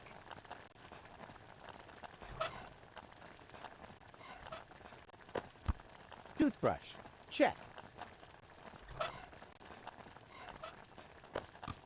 Provisions? Check. And last but not least, the book. Bolt cutter, for whatever reason? Check. Ha! Seems like I've packed everything. Oh, I can't close it anymore. Oh, seems like I've got to unpack something. But what? What do we unpack? The bolt cutters. I'll never be able to close the suitcase with a monster like that in there. I mean, I won't need a bolt cutter where I'm going. I wonder why it was on the list in the first place. Now it fits. Packed Tip says those and wasabi ready to peas. go. Wasabi peas are probably less than just like our daily food provision. So ironic. I think I just strained something. Hey, Rufus, you should save your energy for the unavoidable drop into the abyss. Yeah, thanks, Wenzel. You can save your sarcasm for someone less well-prepared than me. This time, I took everything into account. It'll be a stroll in the park. Ah, that's what you said last time. It took us days to remove the cactus spikes from your butt, remember? That's all toxic runoff under the bridge. This time, everything will work out. And when finally an Elysian orbit pixie massages my back, I'll ask her to pause for a minute so I can laugh about you. Whatever. But say, can I have your stuff when you're gone? Yeah, sure, help yourself. As if anything on this dump is valuable. It's time for me to leave all this behind. Great. I hope you remembered to calibrate the harpoon. I'll do that later, after I've stored everything in the pod. Well, then hurry up. Well, you know that the Organon are always on time. Alright. That door pod. I've welded this thing long enough now. And a sensor. My masterpiece. I've been working on this for so long. It must have been since Monday. Also, you should see there's a wrench in the middle, Ben. You might want to grab that. Where is the wrench? To your right. Oh, yeah, I see it. I see it. Yeah. Yep, you're going to want that. Hard control channel, fuse. Pencil. And to Tony's house. I think that's where you came out of. Yeah. Yep. I'm just curious, is there a way we can go...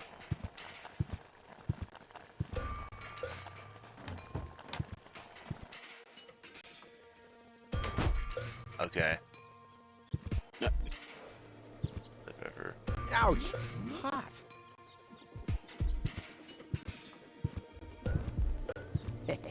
No problem. Tim says we've all met Rufus ourselves, haven't we? Yeah. Tight.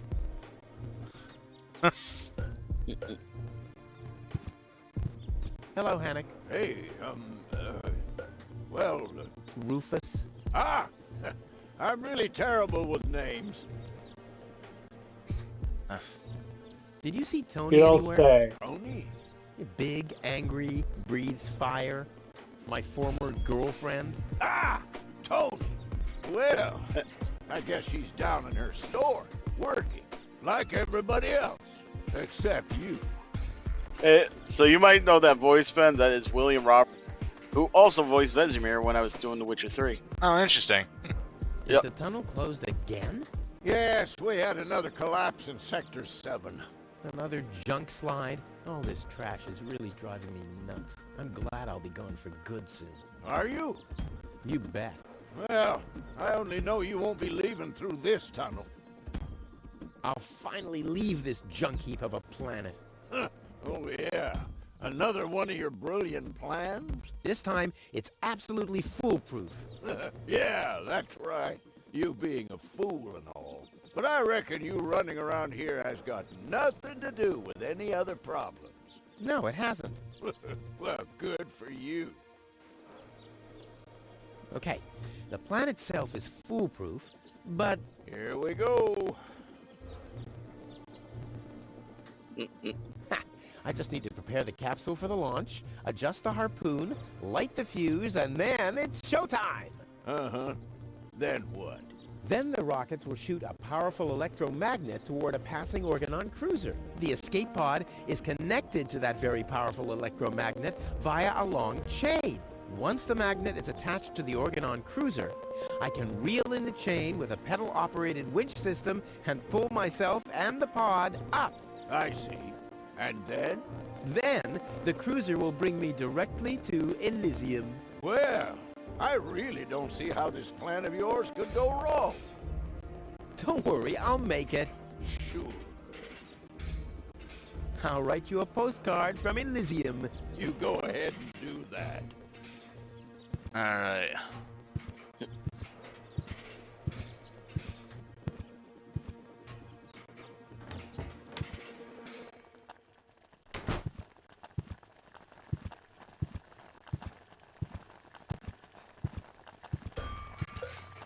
Behind Tony's house. Alright.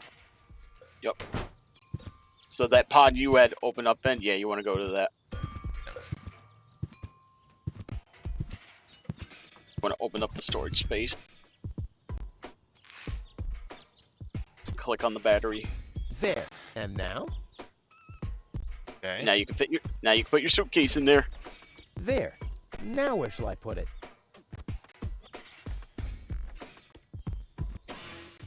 There we go. Oh, I really wanted to take the suitcase along. I'd rather not. Okay. So what now? After it's nice and snug, it says take the wrench and click the seat.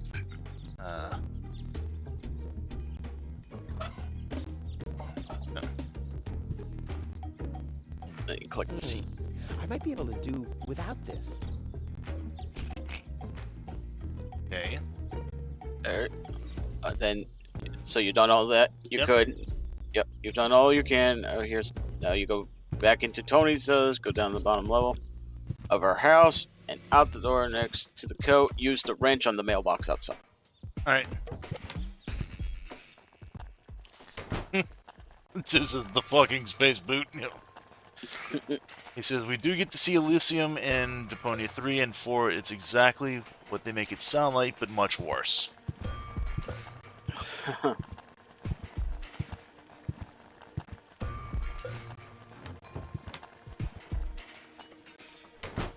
Yep, and then use a wrench on the mailbox. Saddle-shaped, and with a compartment where the battery could fit exactly. I might have found my replacement seat. Alright.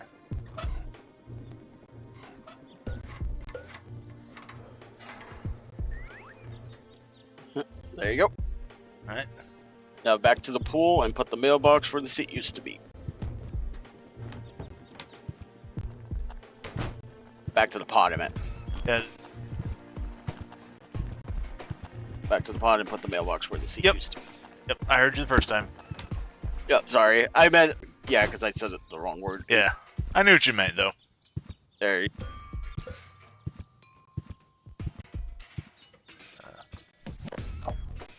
Ha! There you go. Alright. And now you go to the control panel and try to get the crosshair over the bridge. I'll have to prepare the escape pod first. I want to be better prepared this time. Oh, alright.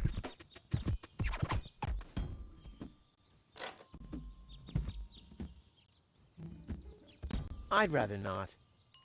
I'd rather not. Ha! There you go. There. The capsule is ready. Now, all I have to do is calibrate the harpoon. There you go. Now the... No, it won't fit in here.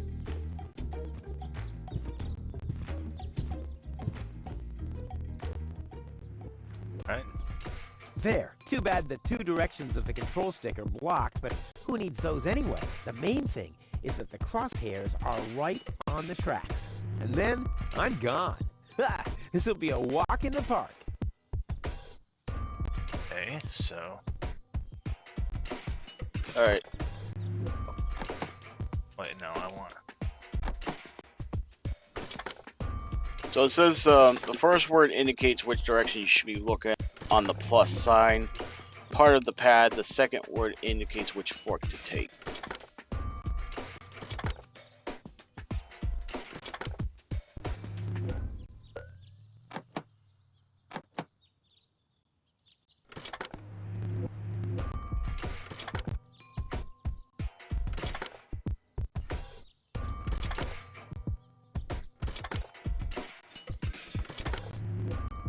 Yeah, I remember this. This was a little hard to figure out. I did it! Now, I'll just Oh, light wow, the you got it. fuse and boom! It wasn't too terribly difficult. Well, that should be it. Stand by, Wenzel. Hi, Tony. Hello, Rufus. Tony, why are you sneaking around like that? This is still my house, remember? Well, it's not as obvious now since someone stole my mailbox. Oh, that reminds me. I'm supposed to give you this letter. A letter? Rufus, it's almost time. Yes, I know. Sorry, Tony, but it's over. Once the fuse is lit, I'll be gone for good. If only that was true. So Tony's voiced by Charlotte Moore. She's done a couple of stuff, but yeah. Why are you here? Are you still hoping for a miracle? It would be a miracle if you finally disappeared for real. But in case it doesn't work out again, I'll at least have the satisfaction of seeing you injure yourself. I bet now you're sorry about some of the things you said. That's right. Starting with, you can stay with me. There's nothing you could say to prevent me from going. What a stroke of luck. That means I can't say anything wrong. No, it's too late. You can beg all you want, but I won't take you along with me. Can I have that in writing? I'm leaving. Full of For good. sarcasm, this I one. gave up hope of that a long time ago. Huh. This is the final goodbye. It's too early to jump for joy, I fear. I'm out of here. The sooner the better. Alright. So you said I need to light the fuse, you said? Yep, it's time to set off. Yep, light the fuse with your hand torch and get the heck out of there. Now is when it counts. Hullabaloo.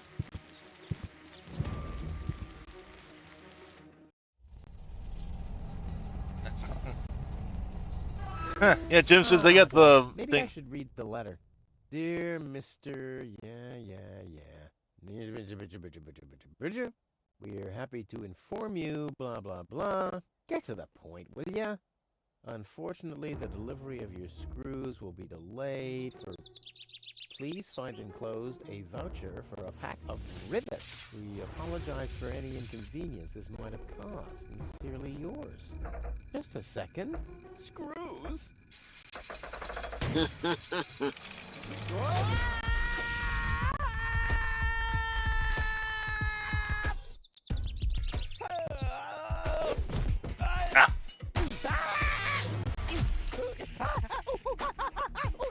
Ow. Ow. Oh. Oh, ow. And through the barbed wire, no less. Ow. So what did you say that Tim said? Tim said that I got the, you know that crosshair puzzle that you said that took you a while? Yeah. Yeah, Tim said that I got it done faster than he did. Yeah, that took me probably like an hour to figure that out when I was playing this. Yeah. Yeah, Tim says he'll still take Tony's wife, and he says, "Don't tell me that Rufus didn't earn everything that just happened to him." Oh yeah, he Oh, deserved it. Oh yeah, he absolutely did.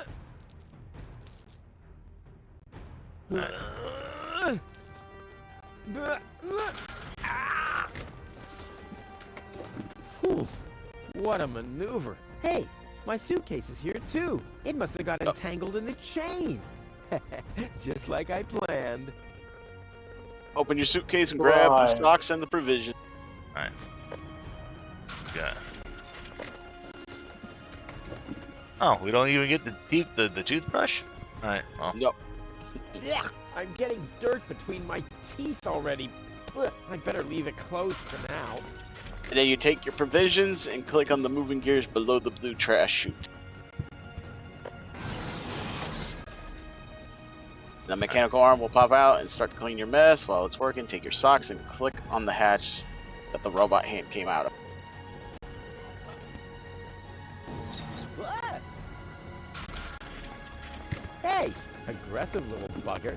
Yeah, as long as it's active, I'll never be able to grab it. That's... Oh. It says while it's working, take your socks and click on the hatch that the robot hand came out of. Oh, you gotta not click on the... I don't think you have to click on the robot's hand. You gotta click on where it came out of. Alright.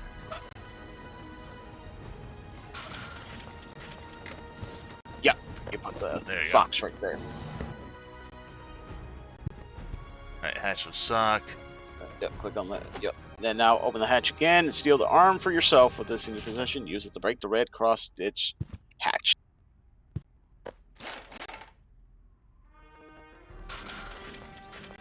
This is unbelievable. This is just impossible. I think I'm getting dizzy. Are you suffering from vertigo, Miss Gold? Ah! You should have stayed in your cabin. It was foolish of you to go against my orders. What's going on here, Bailiff? Did you know about all this? Just a minute. All of you knew about this, right? The whole Organon is involved in this? Did you really think you could just keep it a secret? Wait until Cletus hears about this. But you won't be telling him anything about it. You will be a good girl and wait here until the Prime Controller arrives. And then? What then?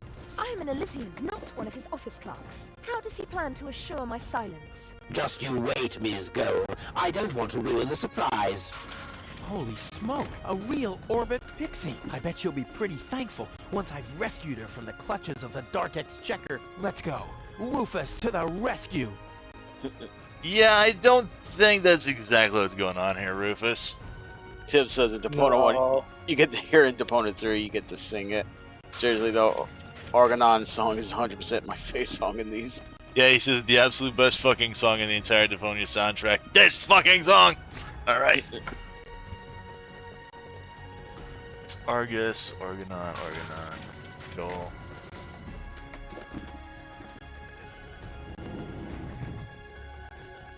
So yeah, Argus is voiced by the same guy who voiced Rufus. Alright, so, yeah, I thought his voice sounded a little familiar. So we got the left lever, the right lever. So you already crawled through the hatch. Take that! No, don't! Ah! What's that? Ah! Oops. Womp womp. Oops, guess that was the wrong lever. You damned fool! How dare you mess with the plans of the Organon? Men, throw him overboard! You need to catch me first, but I'm much too fast for you, see? First I'm here, and now I'm gone. Here, gone.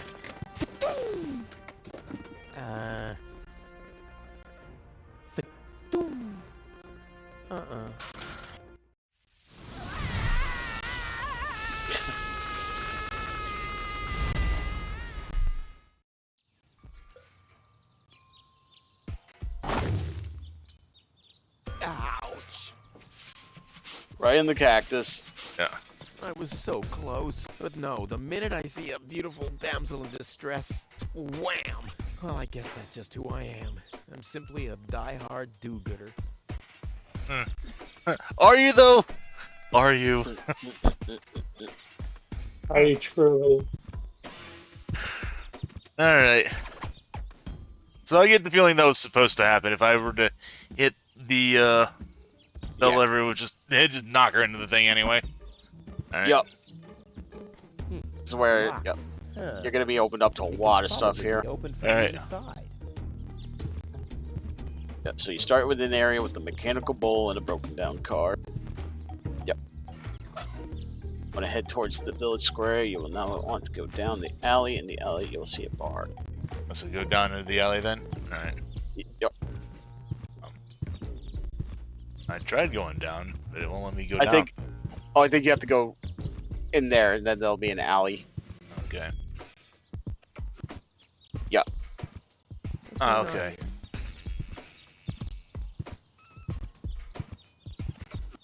I haven't seen such a crowd in front of the town hall since the mayor wanted to introduce a tax on the lack of political commitment. Okay, so yeah, into the alley, yep. Yep. And then you'll see there should be a dart, and you want to grab the dart. Alright, so last signal. Oh wait, I think you're not actually in the bar yet, so you want to go in. Alright. Yep, there you go. Ah, Rufus. I thought you're on your way to Elysium.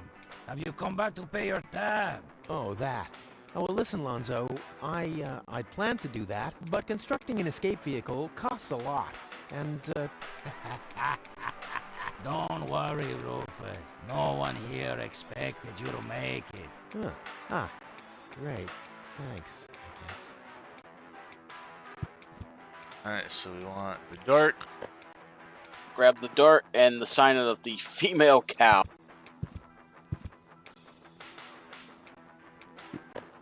Alright. There you go. Grab it. Yep, and then and leave, then go back to the village square, walk past the cluster of people into the town hall.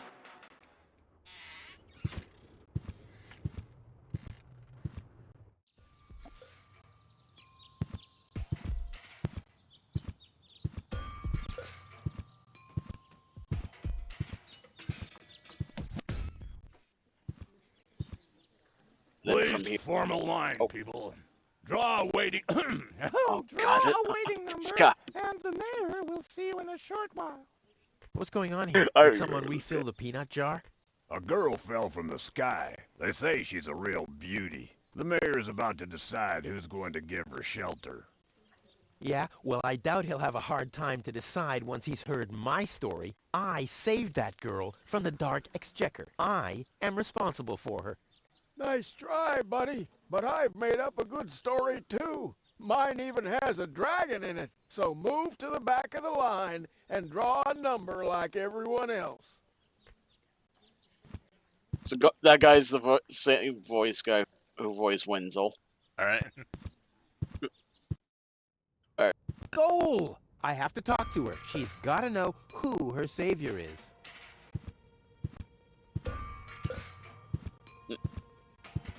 So you're at the town hall. Rufus, do you have to snoop around here? Hi, Inspector Gizmo. That's Dr. Gizmo. As you know, I hold all 3 positions in this emergency station, and right now, I'm a doctor. And as a doctor, I have the right to ask, why are you bothering my patient? She's an acquaintance of mine. I wanted to see how she's doing. Her name is Gold. So, the Elysian is an acquaintance of yours, eh? Very funny. Well, as long as your lacking sense of reality doesn't keep me from doing my job, knock yourself out. Look after your acquaintance, but make it snappy.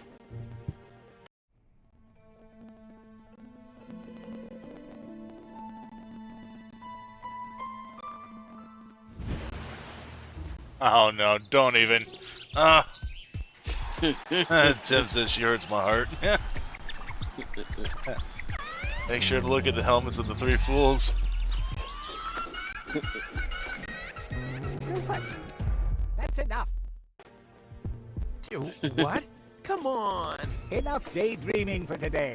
My patient needs rest. Well, at least I guess that she needs rest. In order to know for sure, she would have to wake up first.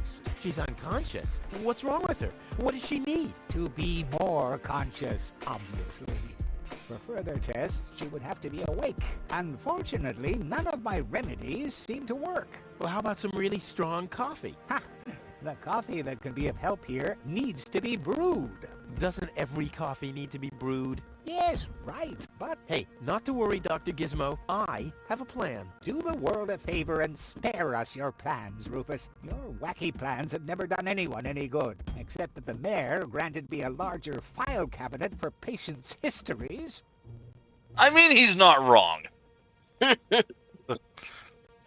Let's see. Oh, it's more work for him. Well, he should be thanking him for giving more money. And Tim says also triple emergency service, bro, and say hello to wife. Yep. All right. So, you want to go back out to where you know where all those people were? Yep. So it says, let's see here. Yeah, walk past the cluster of people into tunnel. This is here. From here, grab the magnets on the bulletin board and push the lever to receive a number in line. And then grab the number. All right. So I see that I'm looking at the helmets here. So I got one that looks like they have a propeller on the. One that looks like that has what looks to be an accelerator pad. Oh yeah, what? And then Hardly ever saw such stupid hats. Hardly ever saw. Huh. So yeah, Lobo seems to be looking like he's wearing an accelerator pad. Gonzo looks to be, I guess, some sort of casing. And then Mick here looks like he's wearing like a radiator fan, I guess.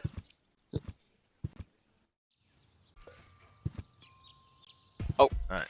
Go back, Ben. Okay. You were at the right spot. See the bolt? Yeah, that black bolt. All right. You want to grab the magnets. Right. Grabbed. Now take the magnets. Oh wait, yeah, look at. Hold on. Okay, bulletin board. Okay, push the lever to receive a number in line and grab the number.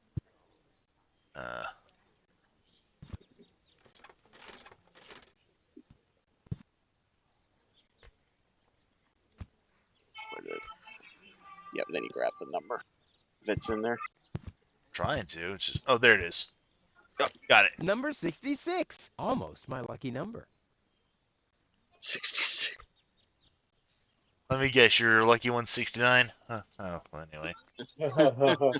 Alright. Do it now. Okay. Okay, so take. Alright, so.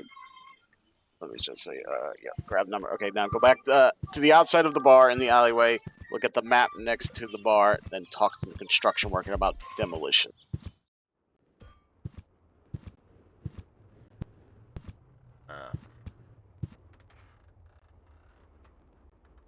Huh. This is a map of the trash tunnels. I'd better ask Hannock how this all works.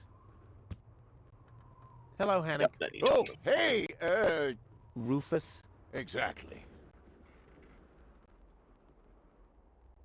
Why aren't you working? You mean, why am I doing just the same as you? Because some joker removed the magnets from the detonation plan, that's why. Hey, I am very busy, actually. I've been running around all day, getting things done, and, picking stuff up, and things like that. Well, how about you find some new magnets for our detonation plan? Then we can finally continue work. How exactly does that detonation plan of yours work? Well, that's pretty exciting, actually. Yeah, I doubt it. The chief detonator uses magnets to mark the positions of the next 3 planned detonations. Then he rings a bell, and I give a signal to the miner who will on his part prepare the explosives in the mine shaft. And after that, we blow the thing up. And then you start with the exciting part? No. That's it, actually. I knew it. Is that your parrot? Yes, we use it to detect dangerous fumes in the mine shaft. Oh, what do you do when that happens? We get a new Bird parrot. canary in the coal I mine see. trick. Well, yeah, that's exactly what he says. Like, what do you do when you find dangerous fumes in the mine shaft? And we get a new parrot. Oh, yeah, I must have talked over that then. You did. So. Did you hear about the woman from Elysium? Yes, but I really don't care. I already have a woman I can send into the mine shaft. It's too narrow in there for 2 women. Love must be such a wonderful thing. Talk to you later. See you, Alright, Rufus? so now that you talked Exactly. to him about... Oh, sorry. But now you take the magnets and thanks. put them on I'm the map. duty. Oh, this is what you call duty? Sure. What did you think duty is? Oh, I always thought duty referred to some kind of underground grotto where the workers carve garden gnomes out of tofu. Doesn't it? No, this calls for handiwork.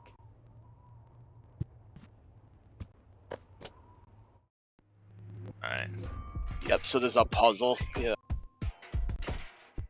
The goal is to try to get the 3 men that are ahead of you. In line. You want to get them out of the mayor's office. Okay, so what do we want to do here? Alright, so this is looking at the map. Place a magnet on the very... Oh, do you want me to just tell you where to put them? I'm going to assume this... This... And...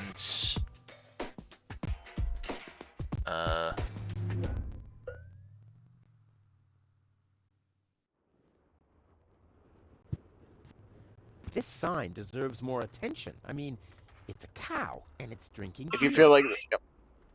Yeah, if you feel like that's the right spot, then all you have to do is ring the bell next to the map. Oh, the blast signal. Take cover! Imminent blast!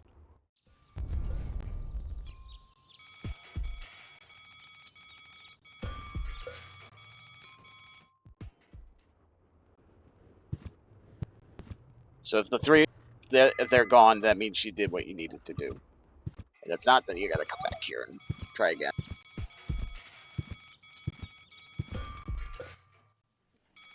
Oh, they're still there. Okay.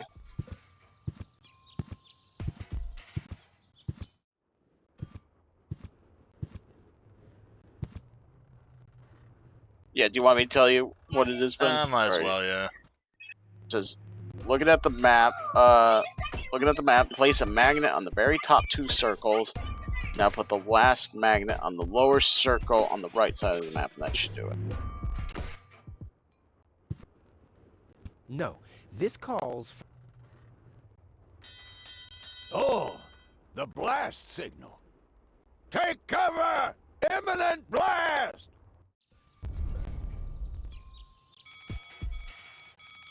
Oh, I see. No, that actually makes sense now. That's exactly why... Okay, that's exactly why...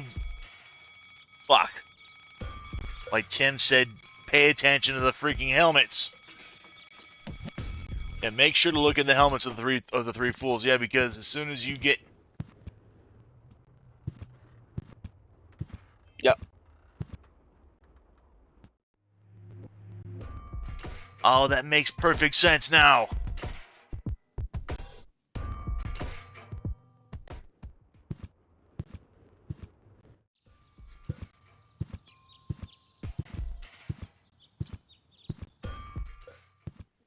Yep, now they're gone. Alright. There'll be a Hello, ticket Lottie. that says 93 on the ground. Or 63 on the ground. Oh, dear me, what a day. I'll skedaddle. Don't let the door hit you. I would have earned the 1, but I guess the 63 will have to do. And then head to the back of the office now. And, yeah. Oh, yeah, I think you already did that bit. Alright, it says once that's finished, get off the stage and go towards the closed door in the room, and hit the button and grab the balloons from inside. This doesn't have to be waited on. Bada boom! Oh. Now this says next stop is the bar. Head back to Alonzo's bar and talk to him until he shows you his espresso machine. Yeah, I'll try not to spoil too much on it. I'll just say you have to just talk to someone in case. So I apologize if I did kind of spoil it a bit.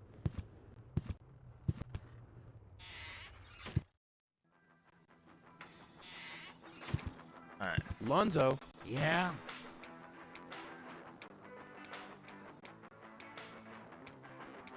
You won't believe what happened to me today.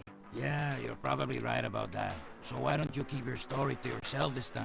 But it's got everything. Action, drama, romance. Oh, a dragon too. No. In that case, I'm not interested. Now that you mention it, yes, there really was a dragon. Too late. Damn. Too How late. about a shot of that old worry begone? Well, that depends. Will you ever pay me what you owe? Of course. I just need to get some money first. But you know that I'm always true to my word. If you find a new word that makes you look less like a fraud. Well said, Lonzo. Well said.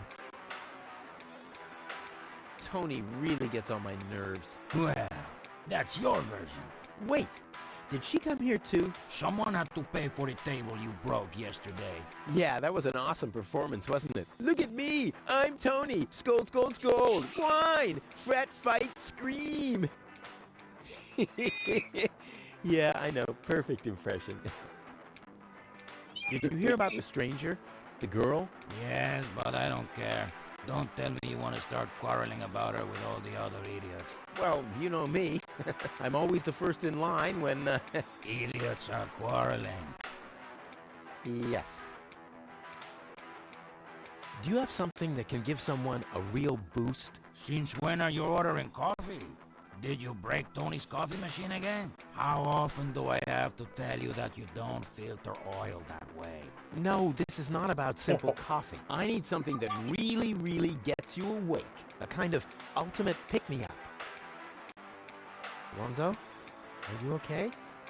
Okay, just forget I ever asked. I'm off. No, wait a minute. I think I know exactly what you need.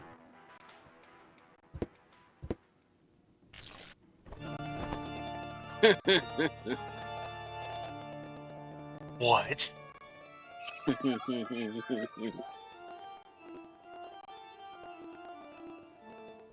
Oh boy, this is it. This is the moment I've been waiting for. Hey, wow. You have pipes, tanks, valves. It's a thing. This is an espresso machine. But this is not just any old espresso machine. This is the mother of all espresso machines. I tuned it myself. And you wound ribbons into its hair? Indeed I did. Okay, but one question remains. What exactly is this espresso? Well, to be honest, I'm not sure myself. I think it's a kind of highly concentrated coffee. The people of prehistoric times drank it. Uh-huh. And then they forgot to switch the machine off. I see. I built the compressor, following all the instructions that I found. Unfortunately, the pictures were pretty blurry, but I think I figured out what ingredients are needed. Take the recipe. It's right next to you on that bar stool. If you bring me these ingredients, we can start brewing. In the meantime, I'll have found my life insurance policy. I hope. Oh, I'm so excited! What a scrawl. Okay, I need clear, reviving, and energy-rich water. The coffee powder must be black, stimulating, and made from hot beans. None of these things can be found in Kuva. Never mind, though. Being a master improviser, I bet I can find plenty of alternatives. Alright. So I can only assume that Lonzo's machine here has to be some play on words or something in, some German equivalent. Also pick up that red curtain, Ben. There you go. I'm surprised he's able to stuff that whole thing in his coat. Alright. And that once you're outside, the emergency... Oh, yeah. Yeah, let's leave. Yeah. Huh? What was that? Oh, the emergency station is opened again. Well, that must mean I can choose the more daring options now. Yep, right. You want to go that way.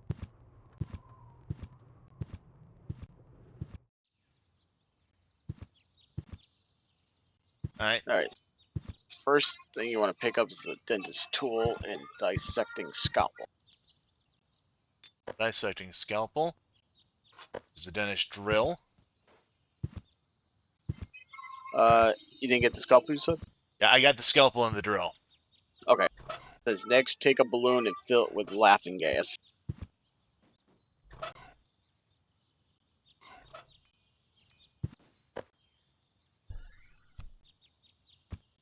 Right. Done. Yep. Go back out and use the balloon on the bird. Oh no. Thinking of it. See the bird up there? Yeah. Your parrot doesn't seem to be feeling so well. Holy cow! He's completely knocked out. How are we supposed to detect dangerous fumes now? It's always the same. The warning light is the first thing to break. You can take the bird if you want to. He's useless to me like that. Alright. Okay. And then you go back to the emergency station, fill up another balloon with laughing gas.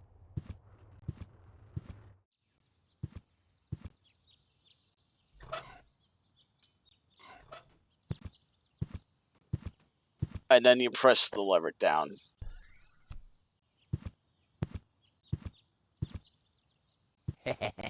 Gizmo isn't here. That means I can fiddle around with his occupation modes unnoticed.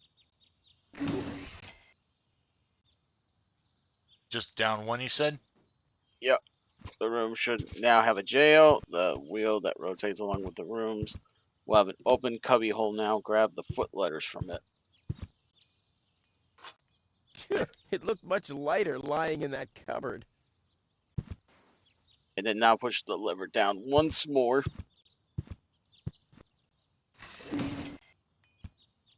And take the fire extinguisher out of the new cubby hole and take the gloves out of the new room. Doesn't matter though, because I'm always cautious. Vestos gloves. Yep. Okay, gloves out of the new room. Now take the foot letters and put them where the fire extinguisher was.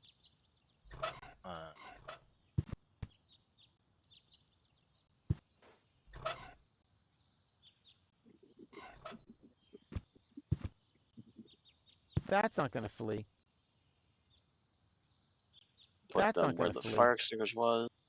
That's just the trial. I'm trying to like push down the. Oh. Oh, all right. Here we go. Oh. Okay. I got it. Right, got it. All right, and then it says where the fire extinguisher is. Now turn the lever back so that the prison room is now visible. The foot fetters should not strike. All right. Yeah. Now pull the lever so the fire escape is showing. And place the handcuffs on the hatch to the right side of the room. This way the floor will not move when you change room. Then you hit the lever again to switch back to the jail side. So I got the fire. So I got the handcuffs. You said where am I supposed to put those again? The handcuffs on the hatch to the right side of the room. Yep. This way the floor will not move when you change rooms, and then hit the lever again to switch back to the jail side. Alright. Then it says go all the way back to the front of the town gate and then go to the fire escape. Alright.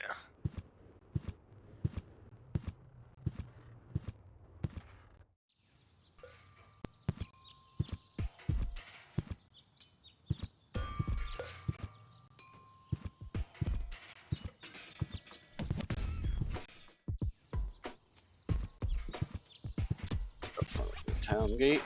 Yep. Now you can grab the lockpick. Right, done. You can open the lock from the slide you are on, so go ahead and do that. And flip the lever so that the doctor's side is showing.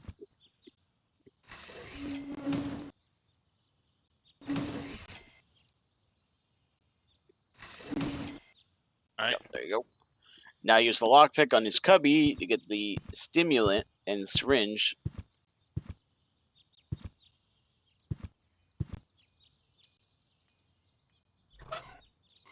Boy, how often did people... Ugh, I hate syringes. Luckily, I've developed an immunity to tetanus. I Say wonder so. what that stuff tastes like. I've only ever been injected right into the heart muscle so far. Alright. You got the stimulant syringe. All right. Yep. All right. Flip the lever again.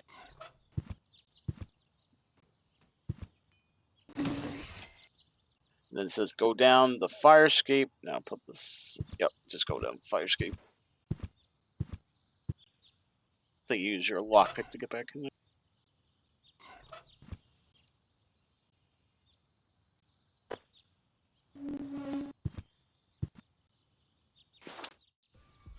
Okay, then it says, now put the sign of the girl cow up on the bull's bulletin board.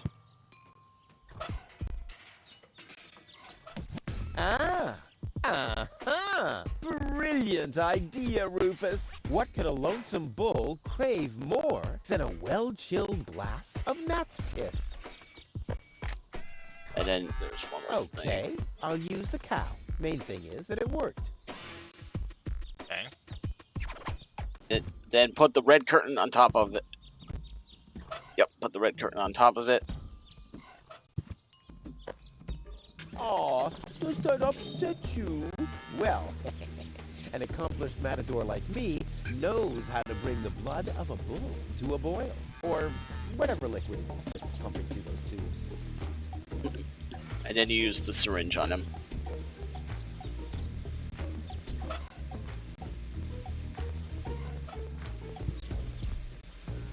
Draw blood from an enraged bull? Child's play.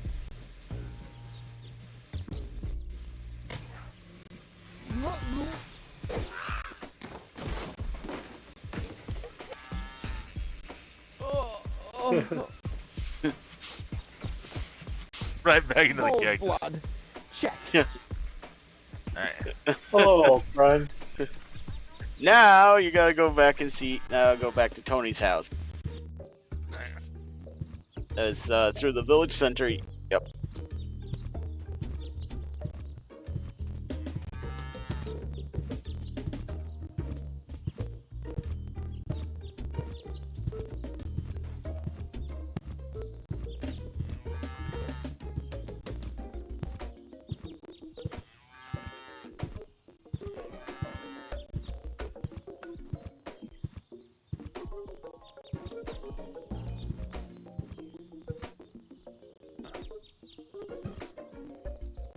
Looks like Tony's in her store. If I go in now, her taunting remarks will shower down on me like a hailstorm. Well, what the heck. Let's get this over with. Hi, Tony. Well, look who's back. If it isn't Evil Knievel, the man who defied gravity, the conqueror of the sky, the wind jockey, the traveler on his way to the upper spheres, and yet here he stands, right in front of me. Who'd have thought? Believe it or not, this time I really made it. I was on board an Organon cruiser. Its destination, Elysium. And then the longing for me became too much to bear. I had to choose a life of eternal bliss, which means far away from you, or saving a beautiful Elysian girl from a horrible death. Yeah, right. Rufus is doing a selfless deed. I would love to laugh, but my belly's still aching from when you were dragged through the junk. I'll show you. I'll wake the girl, and she'll take me to Elysium, and then you'll be sorry. You'll all be sorry. Alright, so... I think you could pretty much do any conversation for now. How's business? Because it's supposed to go to her. When did that interest you ever? Who says I take an interest? I'm just being extremely polite. First and foremost, you have an extremely distorted view of yourself. Well, that's because my reflection in the mirror is so blindingly bright. Ugh! Why so Yeah, because you said you were... Why? You have destroyed my mailbox, devastated my backyard, gobbled down all my food supplies, and if I find out that the disappearance of my favorite pair of boots is connected in any way to the construction of your ridiculous escape pod, may God have mercy on your soul. Well, I had to carry the black powder in some kind of vessel, didn't I? What? Nothing. Oh. As you were saying? Oh, so yeah, I guess this is her store. This isn't her house, so you gotta go to her house after you're done with it. Alright. I'd like to buy something. With what? that? Or did you get a job recently that I don't know anything about? I'll pay you back. Really. Oh! I've got to go. I've been saying that for years, but here you still are.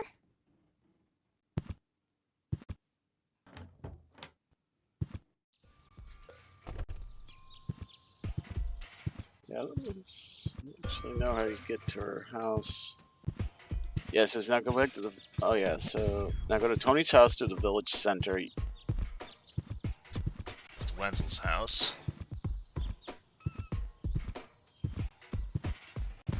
Maybe, yeah, maybe to the left, maybe.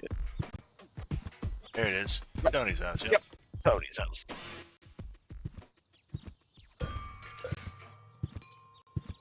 Yep, so you go to Tony's house to the village center, and then it says use the gloves on the pepper outside. Oh.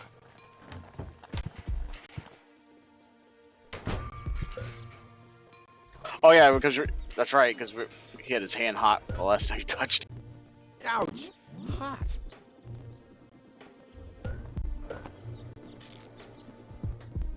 There you go. And now you go inside her house. Like the house and not the actual store? Yep, her house. Right. And it says, but out the second floor exit. Out. Yep. Go to the second floor. It says out here you'll need to pick up the torch, the dud, and the funnel.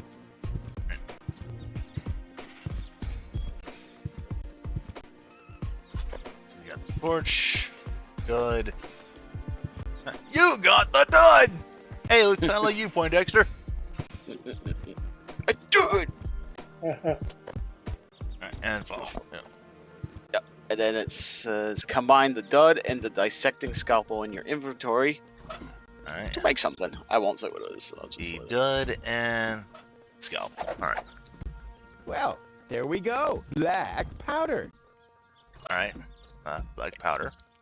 Yep. And now you go back to the village square. This time, now you go to Tony's store. Alright.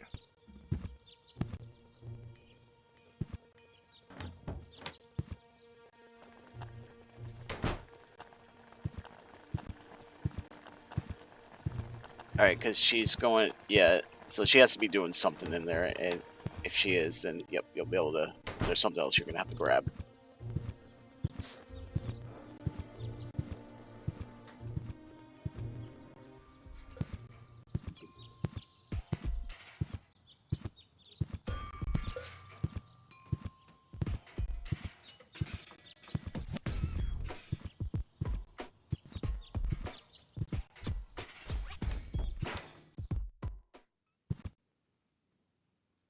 So that's it. Okay, Tony's store to the far right, going. Try to grab her vouchers. She should start. Oh, she's not meditating, so I guess you have to talk to her and then try and leave and come back in to see if she does. You wouldn't have some coffee somewhere around here, would you? Since you've been staying with me, I've only had decaf. And even that is too strong. Maybe I should finally get rid of the coffee grinder. It's just using up space, like you. I need some ingredients. If there's nothing in the fridge, you won't be getting anything else. No, I mean... End of discussion. Start earning your own money, and you'll be able to buy your own food. What are those vouchers? They're gift vouchers. You hand them in at the post office, and they deliver the merchandise. Cool, I'll take them. Hey, hands off! What? They don't come free. I thought they were gift vouchers. Oh. I've got to go. I bet here you still are. What do So you got she's... there? Isn't it enough for you to scatter your crap all over my house? Do you really have to lug it into my store, too? Actually, I wanted to give you a little treat. You could do that by dropping dead. Ow. Damn. Okay, here's the gun. Oh. Make it quick. Alright. So try going back in because you want to get those vouchers. Alright. You got when she's not looking, I guess. So now she's Work. Yeah, right. She's just sitting there twiddling her thumbs. I can do that too. see. Hands off my stuff. What? No. I'm just browsing. Alright, so it says... Browsing is what paying customers do. What you mean is driving me nuts. Okay, so it says... Yeah, you're supposed to try to get rid of her voucher. She should start meditating. If not, exhaust all her dialogue options, then try to take the vouchers. Alright, that's what we need to do then, is to exhaust our dialogue options. Yep. I wanted to say goodbye before I leave this dump. New escape plans, have we? You are deluded. You'll never get out of here. Never, ever, ever. And that means I'll have you on my back for the rest of my life. She was about to cry there. What? Did you injure yourself again? Not yet. Too bad. You know what? Tell me when you have. I'll have a good long laugh, and then I'll give you the key. That's pretty much... The first aid cabinet is locked. What? Not Oh, yet. yeah. You know what? I'll have I've got to go. What hasn't he done to this girl? I've been Jesus. saying that for years, but here... Well, that was all the dialogue options we could exhaust, so let's go back in and... She is not meditating. Maybe... While she's looking, she'll give her... Okay. While she isn't looking, grab the hooks.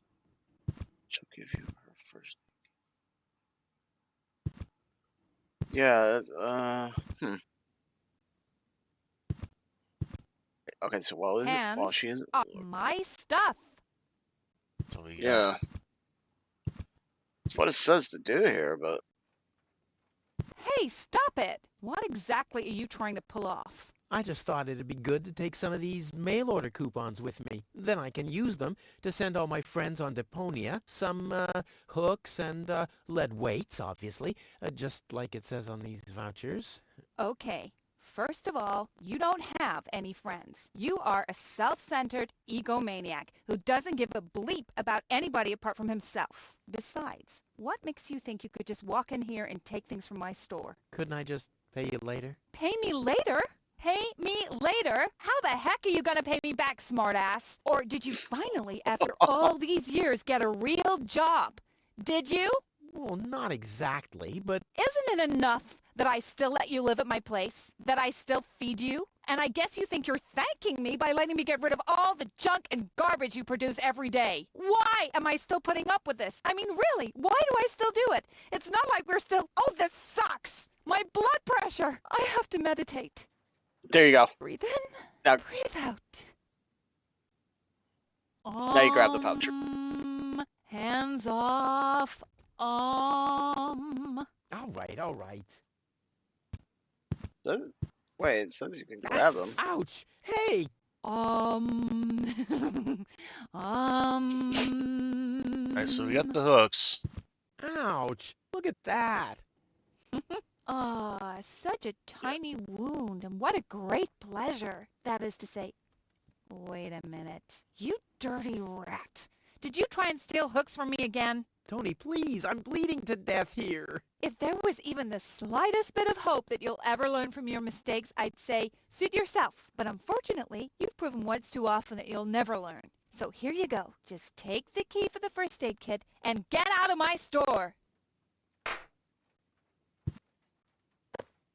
If you didn't nag all the time, maybe I'd be able to listen to what you're saying for a change.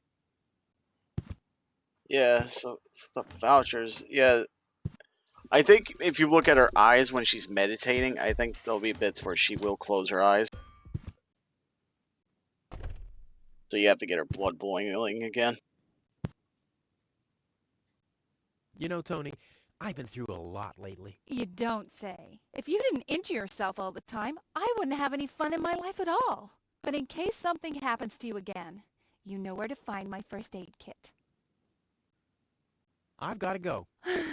I've been saying that for years, but here you still are. I said hands off. Yeah, but you always say stuff. Take your feet off the table. Don't let wild predators loose in the apartment. Send medicine to Grandma. But I can't do everything at once. And look, you don't see Is my this feet Tony still anywhere alive? near a tabletop, do you? Stay calm, Tony. Stay calm. Take a deep breath. All right. I said hands off. Yeah, but you take your feet. But I can't. And take a deep I think. What was it that got her set off again? That was the vouchers that we. hands off my stuff. That was when I was originally just fucking around with the. What was that again about the gift vouchers? They're gift vouchers. You hand them in at the post office, and they deliver the merchandise. And no, you can't have them as a gift. Then why are they called gift vouchers? I need some ingredients. If there's nothing in the fridge, you won't be getting anything else. No, I mean... End of discussion. Maybe just gotta keep earning your own money, and you'll be able to buy your own food. I've got Maybe just gotta keep bugging her about the vouchers. Maybe. I said hands off. Yeah, but you all take your... But I can't do it. And stay calm. Take a deep... What? I don't know. Yeah, this says you should have been able to grab them. Is it a bit different for each version? No, I don't think so. Ah, terrific. The rotten smell from Sector 9 isn't so disgusting today. This is where Tony's budgie cage used to hang, but he couldn't cope with her, so he skedaddled. He died of old age. Yeah, whatever you say. After you accidentally infected him with progeria. Yeah, you know, I like my version better. Oh. What was that again about the gift voucher? Their gift you hand. Yeah, I don't know. Yeah, this is what the guide said. You're supposed to be able to grab them, but Maybe you were supposed to leave then. Oh yeah, you already did that. First aid kit. the first aid kit. Okay, she'll give you a first aid kit. Now you know. All right, so go back to her house and open up the first aid kit. All right, right. Maybe that's what we need to do since we just get the first aid kit, bandage herself up, and then we like piss her off again. Yeah.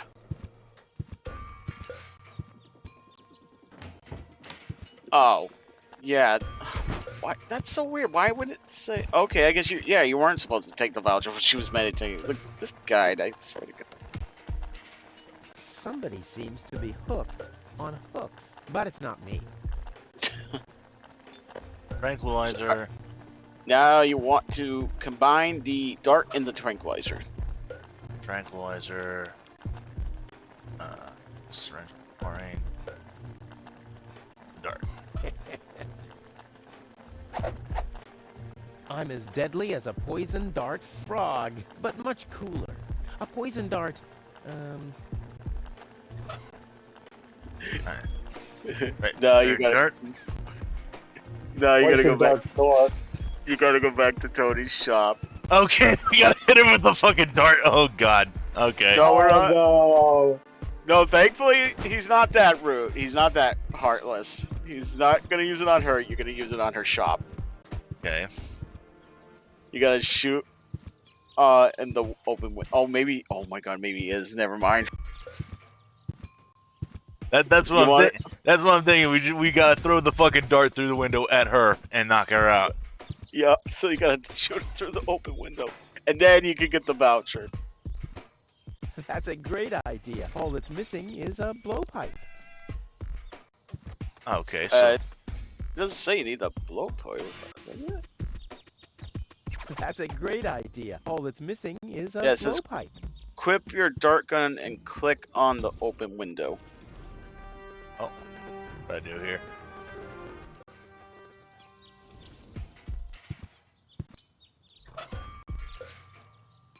I don't have a dart gun. I just have.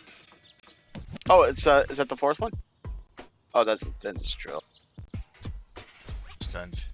Chili pepper, tranquilizer. Prepared dart. That's all right. Hold on. She'll All give you the that's first aid missing kit. is You a know what to do. blowpipe. Go back to her house, open the first gate, find the dart and tranquilizer, then combine. Oh, then combine that with the funnel. All right. The funnel would make an excellent blowpipe. There you go. Now you shoot the thing.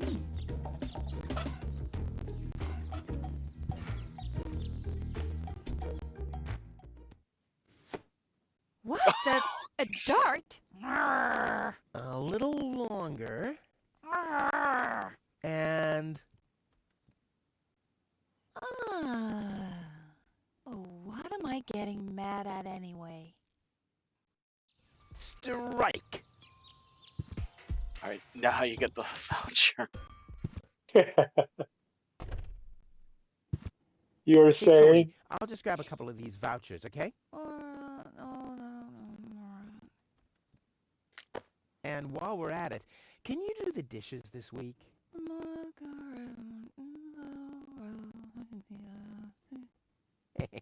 I like Tony much better this way. I was beginning to fear that her body had adapted to tranquilizers. Oh, by the way, I used your family pictures to insulate our weather balloon. Just a moment. What? Did you mention Oh, no. weather balloons? No. I said vouchers. Will you look at those nifty vouchers? Keep your hands off. I've counted them.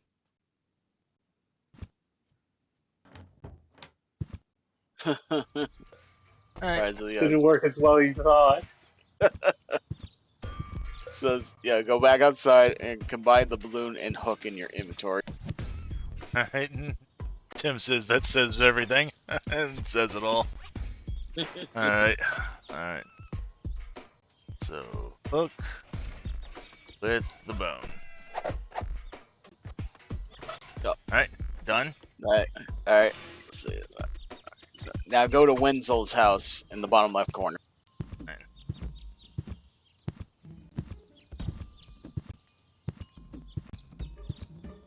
This is Wenzel's house.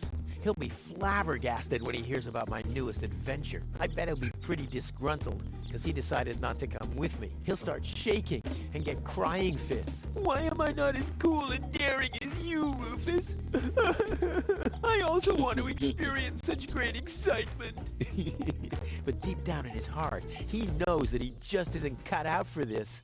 He'll get seriously depressed. Oh boy, I really hope he's home. Wenzel! Hey, Rufus. Back already? That was really fast this time. Yeah. This time, I almost made it. Unfortunately, like so often, my human kindness got in my own way. Of course. That darn human kindness of yours. It's always getting into your way, right? Indeed. You never get anything done anymore. Well, there are just too many humans. They should all be Drowned in the Red Rust Sea. Exactly. that darn human kindness. By the way, thanks for all your stuff. What? Wait, isn't that my chest? Well, you said I could have your stuff if your plan works out. But... And your plan did work out. You just said so yourself, didn't you? Yes, but... Well, that's settled then. You played yourself there, Rufus. Yeah. How the hell You did you played manage yourself. to open Good. the trunk? Good job. Well, all you have to do is disengage the child-proof lock. But the only thing in there was this weird stick. That's my father's divining rod. You think so? Legend has it that it always brought him luck. He found the water vein Kuvak's built on with this very rod. Yeah? Well, if my father really always had that much luck, then why didn't he manage to take me along when he left Deponia? I haven't the slightest idea. Maybe because you're a jerk, Rufus?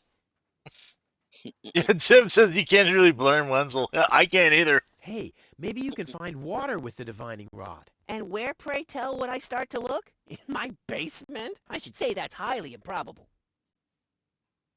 Have you heard about that woman from Elysium? Who hasn't? This wouldn't have anything to do with you, by any chance. Hey, you know me. Wherever there's a woman that needs rescuing, I'm there. You're right. There really does seem to be a connection. I was there when the girl fell from the sky. It's all right. I'm sure it was just an accident. No, you're getting this all wrong. I saved her. Of course you did. Don't you want to go to the town hall? To apply for giving shelter to the Elysian woman? The thought has crossed my mind. I even got a waiting number. But then I thought, what have I got to offer? Yeah, nothing. If I were rich or found a water vein, I might have a chance. But like this. Maybe you can help me organize a few things. Again? You haven't even returned my lawnmower yet. Oh yes, the lawnmower. You'd better get a new one. The old one had lousy aerodynamics. What is it this time? Do you have any idea where I can get a stimulant? Have you asked Dr. Gizmo? Oh yeah, he did say something along those lines. I'm sure he must have something in his office. Good thing that I have such a phenomenal memory. I wouldn't have come to that conclusion otherwise. Do you have any idea where I can get some blackish powder? Where do you get the black powder? Powder? No idea. Aren't you the expert concerning all things explosive? After all, every other invention of yours blows up. Which at the same time means that every first one doesn't. I mean, we already got the black powder anyway, so... Do you have any idea where I can get clear water? Clear water? That stuff only exists in legends. So what? My whole project is legendary. Legend has it that your father once found clear water. That's how he got to be mayor of Kuvak. They say that there are still a few bottles hidden away in the town hall. That's my old man, all right. He left Deponia, but instead of bequeathing me his fortune, he hid it. At least he left you the divining rod. Maybe it is possible to find some water with it. Dream on. Do you have any idea where I can get energy-rich water? Energy-rich water? What's that supposed to be? The only energy I know of is in the car batteries you find in the trash heaps everywhere. Yeah, well, I should have guessed that you can't give much useful information concerning energy, lazy bum. I think I better do this myself. Let's be honest, you were never a big help anyway. Whatever you say. Never a big help. Brilliant. What? You don't get it? Not a big help. Because you're small. Later. Exactly. Okay. Don't All even right, think so about it, Rufus. It's mine now. But it's a family heirloom. So, a gift is a gift. Boy, I can hardly wait to give it a try. Maybe I can find a well somewhere near. And once I'm rich... We'll split 50-50. I might lend you the rod for a couple of hours. So, yep. You want to go to in the bottom left corner. Yep. Now go to one's house in the bottom left corner. Yep. First go to the basement. Yep. I'm here. And use your dentist drill on the pipes.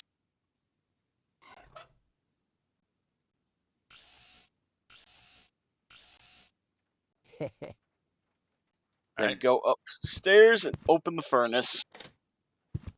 Place the balloon into it. Furnace.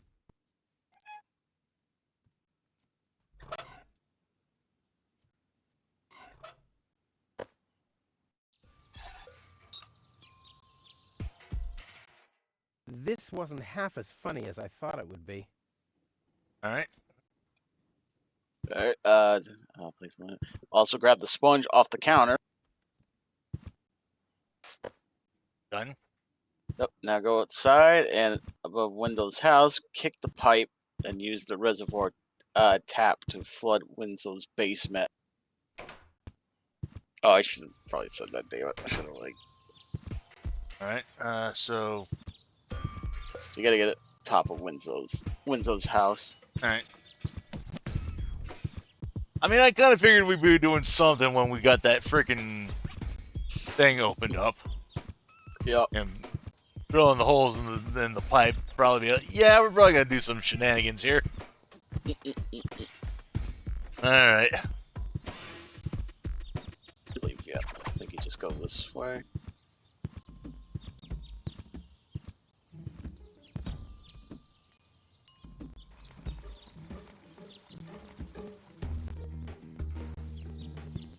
All right. Yep. Then go back to his basement and have a chat with him. What? Oh, there you go. There we are.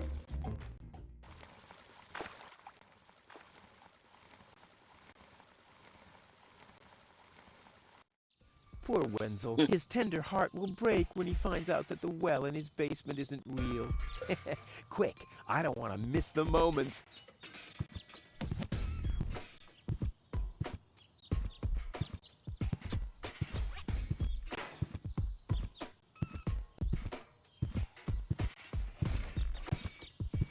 Rufus is kind of an asshole, isn't he?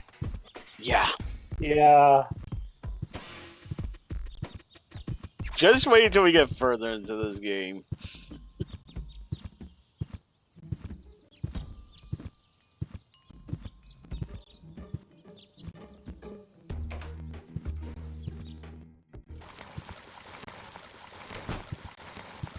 Wenzel? I'm down here!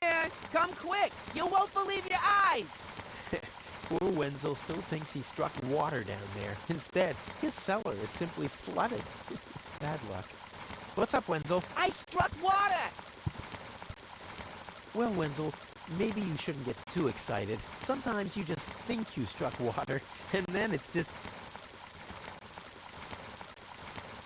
Wait a second. You really struck water. Unbelievable, isn't it? I am rich! But that's impossible. And it's all thanks to you. Well, thanks to your father's divining rod. You are a true friend. You know what? You shared with me, and now I'll share with you. Really? Of course. I share with you this very moment, the moment of triumph. Let's enjoy it together. What's that grinding noise? It's not my teeth. I see. I'm rich!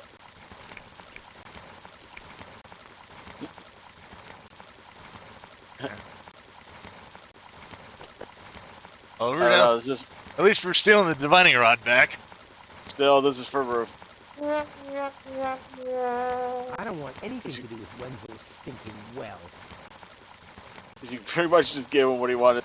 Now you can grab the divining rod. Yeah, I already did. So. Okay. Now you go back to the town hall and finally head into the mayor's office. All right.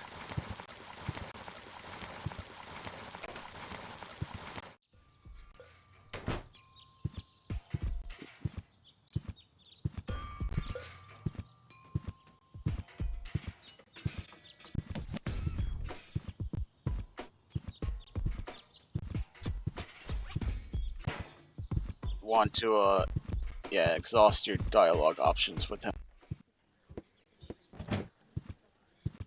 Ah, Rufus, I believe you may very well want to congratulate me. The mayor was very excited to hear about my discovery. He believes the water vein might make Kuvak one of the 3 richest settlements in the southern quadrant. Right now, he's hearing one more applicant, but for now, it looks like I'll be the one. Goal is supposed to live at your place? Oh, don't make me laugh. What? Now that I have a water vein on my property, I'm one of the most influential people of Kuvak. And with an orbit pixie in my house, I might even become an honorary citizen. Who knows?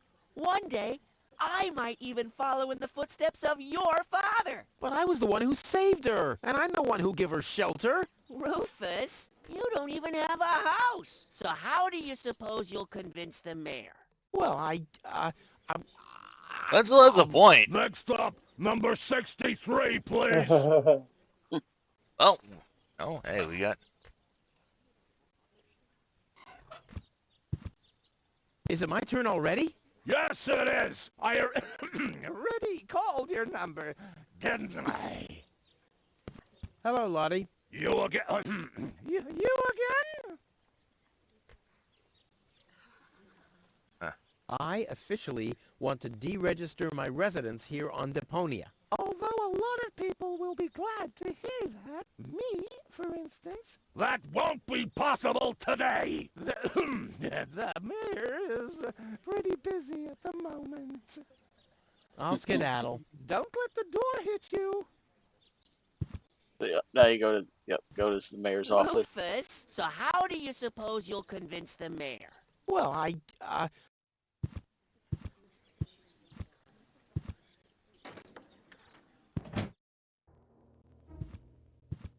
Low-Tech, I have to talk to you. It's about...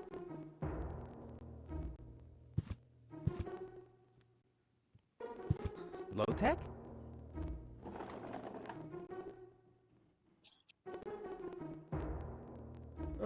What? Who's disturbing me? Whoa.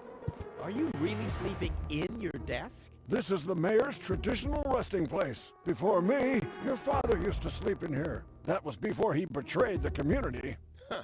Well, I can totally understand that. Well, he left you behind, too. Be that as it may, who sleeps in a desk anyway? Admittedly, the desk isn't aligned correctly with the planet's magnetic field, but your father had a device installed to correct that. What?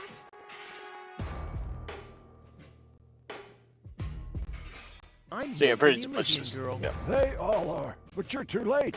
The hearing is over. Over? But it was me who found her. As far as I know, it was Hannick who found her. Well, I found her first. And you just left her lying there? No, it was different. With your attitude, you wouldn't even stand a chance if the hearing wasn't over already. But I saved her life. I find that hard to believe, considering you're responsible for 90% of all injuries that happen in Kuvak. Well, but 90% of those have been my own injuries. Listen, Rufus. Whenever chaos breaks out in Kuvak, you are responsible for it. As far as I know, you might even be responsible for that girl falling from the sky. Oh, he No, didn't it? it was different. With your attitude, you wouldn't even stand a chance if the hearing wasn't over already. So funny thing, the actor is voiced by Tom Clark-Hill. He was also another guy that you might have heard, Ben, from Witcher 3. He was Eskel, with the scar on his face. But I have to help her return to her world. To Elysium? That's a good joke. You should know better than anyone else that there's no way to leave Deponia. Nothing that ends up on Deponia will ever leave again. My dad made it. That's neither probable nor verifiable. I know that's what you'd like to believe, but I believe it's more likely that your father ended up crashing into some trash heap. With your attitude, you wouldn't even stand a chance if the hearing wasn't over already. That's too bad. How exceptionally reasonable of you. I've made my decision, and there's nothing you can do about it. I'm starting to run out of good arguments here. Finally! There is a God! Are we done here? I really need to go to the assembly hall. You bet. Oh, now what? What? Instead of just moving the desk, my dad preferred messing with the planet's magnetic field? Well, he was the most egocentric and stubborn person I've ever met. Hey, that's a lie. Oh yeah? Why do you think he left you here? Because he didn't care about anyone but himself. Not even his own son. Not even for his own son. Pretty ironic that you've become just as egotistic as he was back then. Egotistic? Me? Ha! Just recently, I risked my own life to save a girl from the clutches of the Organon. Completely without ulterior motives, I suppose. You better believe it. My ass. You'll be surprised, Low-Tech. I will save the girl. And then everyone on this planet will realize how selfless I really am. But then it'll be too late, because then I'll already be sitting in some cocktail lounge in Elysium and laughing about you fools and how you still have to live in this junkyard. You'll see. You'll all see. I officially want to deregister my residence here on Deponia. You don't even have your own residence, do you? You're mooching off your former girlfriend. Yeah, well, at least I'm not sleeping in the drawer of my desk. Watch your tongue, son. This is the mayor's traditional resting place. If only your father were here to put you in your place. You know darn well he worked here before me. Oh yeah, you mean he slept here? You don't even know what real work is. If you'd put in a little more effort, you could have followed in your father's footsteps. My father's footsteps led away from this dump, and I'll get away from this rock too. And you think you'll reach your goal without a serious effort? I'm beginning to understand why he didn't take you with him. The girl belongs to me. Wrong. I've already made the decision. I'm starting to run out of good arguments here. Are we done here? No, that's it. Well, then just beat it. I need to get to the assembly hall. Yep, before you leave. Yep, before you leave, yep, click the glow. Well, never mind. And he's just gone. Alright. So, yep, click the globe. Take the glass. Also, click the bell on the desk, and then check the cushion. Oh, wait. Oh, wait, you already hit the... Yep. I already hit the bell. I just need to... Yep, check the cushion. A gadget that manipulates the planet's magnetic field. Yeah, this could have been my idea. Alright. Yep. Let's get out your divine rod and click the water symbol on the desk.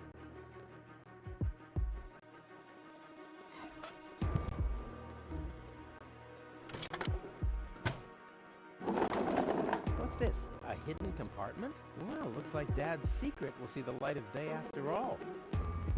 Now grab the key and stick it into the globe. Key. My dad knew I'd be clever enough to find it. I wonder what I'd get for it if I melted it down.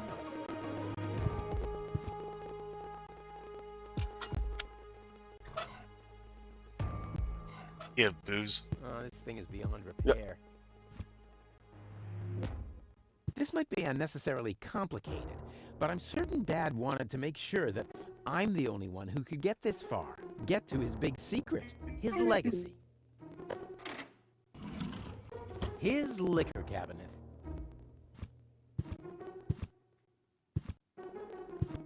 About a boot. If I can get to it.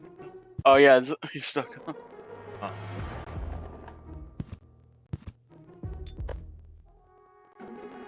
And you combine it with the glass in your inventory. I must have found clear water, obviously. Glass of clear water. Alright. Are you sure that's clear water or not vodka? Alright.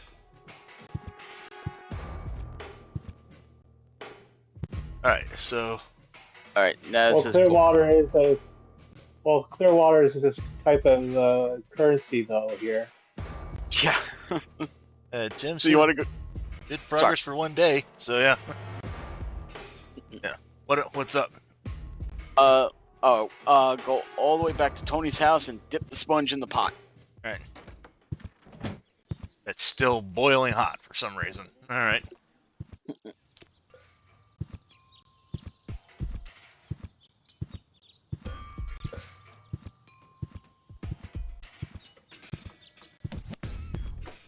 Yeah, we're probably not gonna get through this in what, another hour? No, there's still a bunch of other stuff you got to do. Right. We're just gonna get as much as we can at least.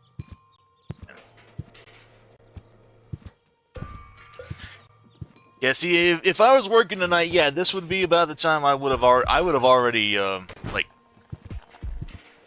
I already would have ended this and called the stream here, but no, I'm not having to work tonight, thankfully, so we're gonna be able to go for a little bit longer. So we want a sponge. Yep. I don't like the direction this is taking at all. Alright. Alright, and this is after that, return to the area with the mechanical bowl, take the sponge and click the truck's windshield.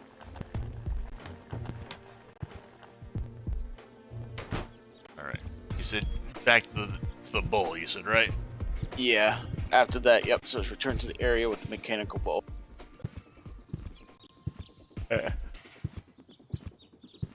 That's why I had to verify, because I thought you said mechanical bowl. Oh. As in B-O-W-L. I was like, okay. I was like, wait, no, he meant, I heard bull, but I'm like, he said bull, like B-U-L-L. I'm like, okay. Tim says the bullet's my final challenge. Take the sponge and click the truck's windshield.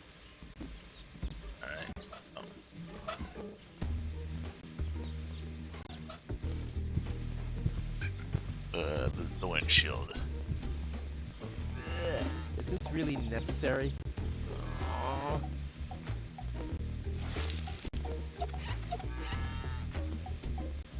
Alright. And then it says, then have a look at it once you've learned the name of the truck's owner.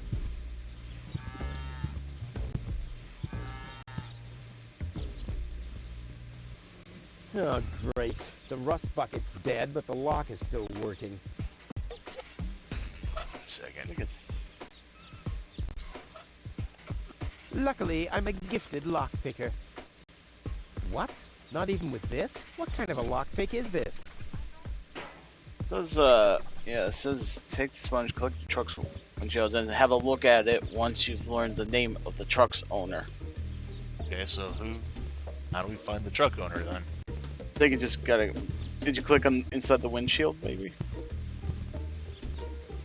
The seats are covered in tasteless pink leatherette. A puppet is pirouetting in the corner, and on the driver's sign it says, Sugar Puff. Stupid name.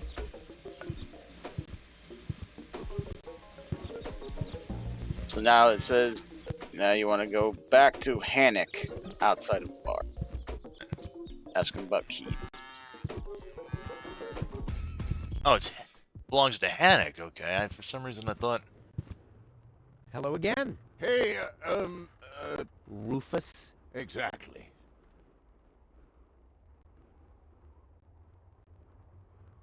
Or exhaust his conversation, says. Do you have any idea where I can Until you get see. water that's rich with energy? Very often we find batteries in the junk. Those are always filled with some kind of liquid. We call it battery soda because it's got that fizz when it touches the tongue. Is that what you mean? What exactly are you guys doing down there? What do you think? We are trash hunters. We search for useful trash. Most of the time, trash is just junk, and so pretty useless. For instance, I have a whole collection of car keys for cars that have been scrapped ages ago. There we go. And Matt says this reminds him of the old point-and-click titles LucasArts did back in the day. Yeah, this actually is available for the PC as an actual point-and-click. I'm just using the this is the Nintendo Switch version I'm playing. Yep. Because I knew for a fact I could get this one to work. I wasn't certain if the copy of Deponia I've got on Steam was going to run. Because I remember I tried doing it on, I think, an older computer back in the day, and it wasn't able to run properly, but I don't think I ever tried doing it on this computer. So. But I've been able to do this, fairly easily with just the controller. Yeah. Maybe you have my key, too. I don't know. What was your name again? Sugar Puff. Sugar Puff. Sugar Puff? Maybe I found your key, Sugar Puff, but I need to be sure it really belongs to you. What's your favorite color? Pink. Pink, you say? That sounds about right. And, do you have a special hobby? I love the ballet. Bullseye! Then this must be your key. This must be your lucky day, Sugar Puff. Yeah, I'm so happy I could just explode. Really? I might have a one-time job for you down in the mine. I got it, yeah. Yep, Right. Now you go back to the truck.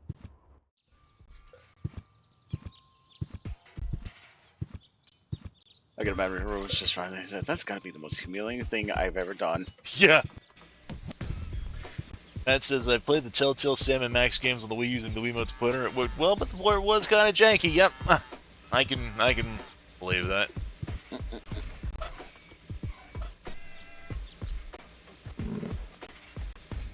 Alright. Yep, and then it says, yep, open it. Oh, I can't remove it. But how do I get access to the power that's harbored within them? Probably that lever. They pull the lever and pop open the hood. I already popped the hood. Pull the lever, Kong. Yeah. Already pulled the lever, yeah. Alright. Use the drill on the battery. Alright. And then the glass on the acid. Oh, but how do I want the battery acid, and I have a dentist drill. That's almost too convenient. Ah! Ow! Yeah! Ow!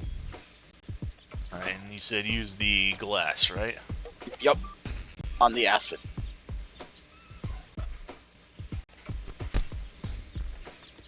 Ha-ha! I've siphoned the acid without injuring myself. I'll drink to that. Ouch, okay. Yeah. Alright, now go back to Lonzo, grab your glass, and click the coffee machine. Right.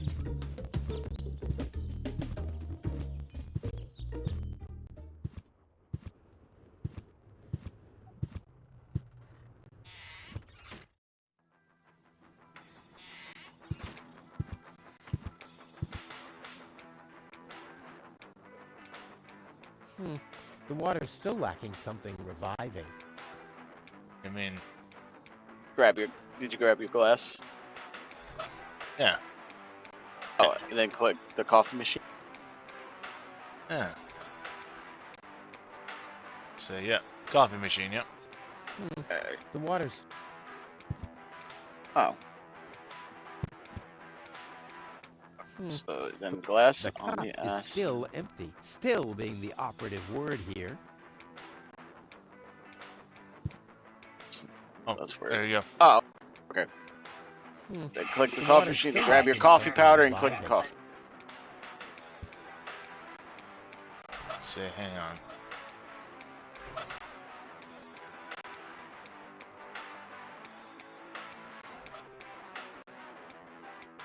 Yeah, we got everything here, so... Yep. Oh, do we need to combine everything in with the... Oh... I don't know, actually. Maybe. I need clear. Coffee powder must be black, stimulating, and made from hot beans. Okay, the coffee powder must... I need clear, reviving, and energy-rich water. The coffee powder must be black, stimulating, and made from hot beans. Oh god. Okay. Let's see.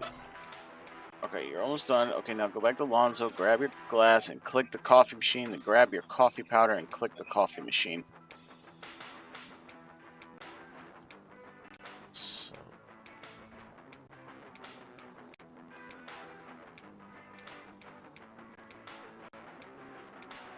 Where's the coffee powder? I could mix those things in a blender.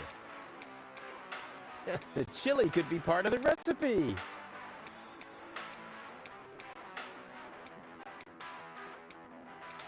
Huh, blackish powder. Maybe you gotta talk to Lonzo, I think? What exactly am I supposed to do? It's all written down on the recipe I gave you. Just bring me everything that's on the list. Till then, I'll do some fine-tuning on the espresso machine. Okay. Yeah. Oh, thanks, EJ. EJ was permitted the term idiot, yeah. Yeah, Matt says, I see our protagonist is an idiot. Yeah, that's being generous. About the powder. Tell me. I have some blackish powder. Good. But this isn't black powder, right? No. I'm just saying because that would be extremely dangerous and... No, I got it. Really. This is just powder, which happens to be black in color, just like the recipe says. Good. I have stimulants. That's good. Did Dr. Gizmo give you some? Well, not exactly. But he had some, standing around unprotected in a tightly locked medicine cabinet. Doesn't matter. If you say so. I found a hot bean. That's a chili pepper. Yes, but it's almost bean-shaped. See, don't you see? It's hot and the only fruit around. Close enough, I guess. Don't worry. I'll manage. Yeah. Hurry up. I can't wait to fire up this sweet machine So- for a test brew. Yeah, Matt says this seems just as fiddly as the old point and clicks of the day. About the water. Keep it flowing. I have clean water. What? Really? Yes, here it is. This can be water. It's too clean. What else could it be? I don't know. Look, let's just go ahead and try this. The last time you said that, I lost my big toe. Why are you always complaining? You still have one left, haven't you? I brought some energy-rich liquid. Is that battery acid? Maybe. Who are we brewing this stimulant for again? For the love of my life. Well, for her sake, I hope that your life doesn't last too long. I have some revitalizing liquid. Really? What is it? Well, this stuff made the mechanical bull outside the town gate come to life. A red and invigorating liquid extracted from a bull. We should give it a name. I have one. Red Rufus, the Wonder Juice. You think that's a good idea? I thought... Red Rufus, the Wonder Juice. All right, whatever. Don't worry, I'll manage. Hurry up. I can't wait to fire up this sweet machine for a test brew. This looks pretty daring. It is. Great, that's what I wanted to hear. I'll be off then, getting all the ingredients. You do that. I'll You be have here it, if yeah. you need me. So yeah, take your glass and just put it in the machine.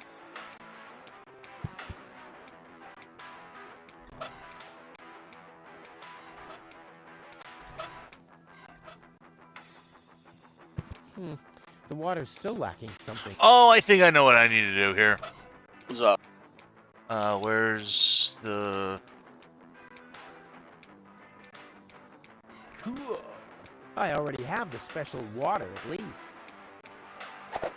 Oh, okay. Right. Yeah. Energy rich, revitalizing, and clear water. Okay, now we need it. Into the tank you go. Right. Yeah, did you get your coffee? And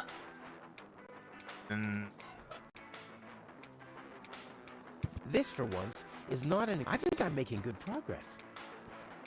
So if you have the coffee in your Still inventory. empty. Still being the operative word here. okay.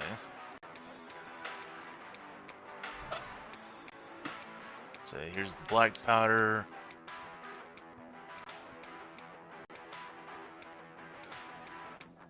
I could mix those things in a... Yeah, so it says grab your glass and click the coffee machine, then grab your coffee powder and click then click the coffee machine. I don't have a coffee powder. I have the black powder. I've got the chili pepper. Coffee powder?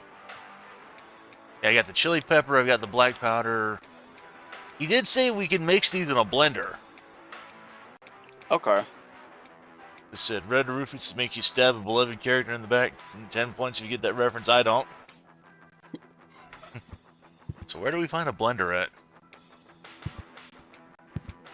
Alright, let's see. Put the black powder. Maybe Tony's house. Let's see here. Put the black powder into the grinder and add the chill pepper to the grinder. Oh, I see. I know where we need to get that. I know where the grinder is. All right. Okay, and then, yep. So you want to add black powder, grinder, and stimulant.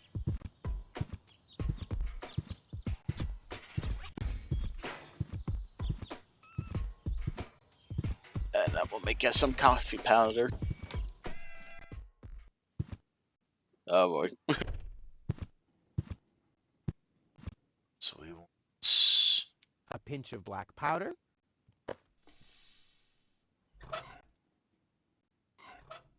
One whole chili.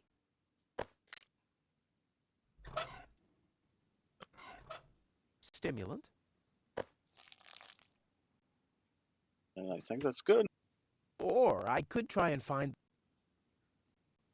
Oh, does it need more stuff? No, we got it. Oh, there.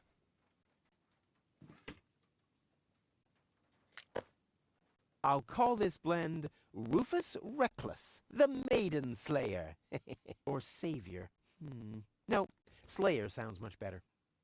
I mean, he's not wrong. Okay, now we got the coffee.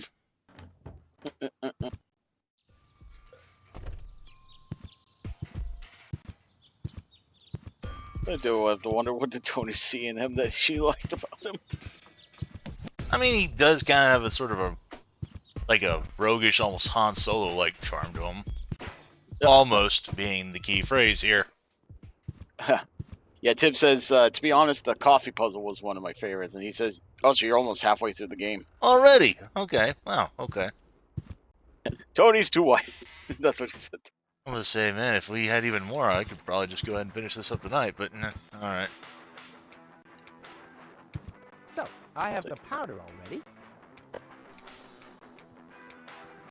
Well, that's it. I found all the ingredients. Wonderful. I can't even tell you how excited I am to see what happens next. Yeah, but I thought we were making espresso. Yes, you are right. This is an august moment, my friend. We shouldn't spoil it by worrying about the pressure within the nuclear core structure. Pressure within the nuclear core structure? Hear me, gods of our forefathers. Using just the most refined ingredients and the highest possible compression, we beseech thee, open the gates to the espresso-verse! Holy smoke.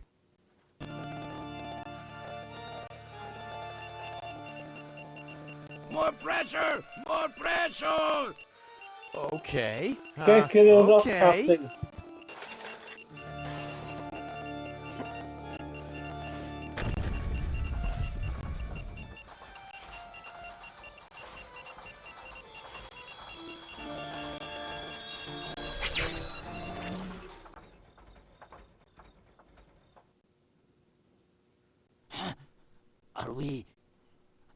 Are we dead? No.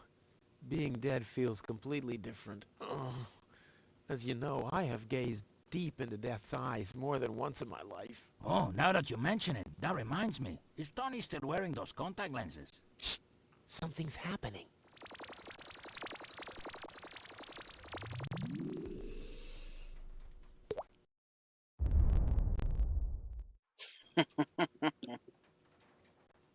Ow. Ouch!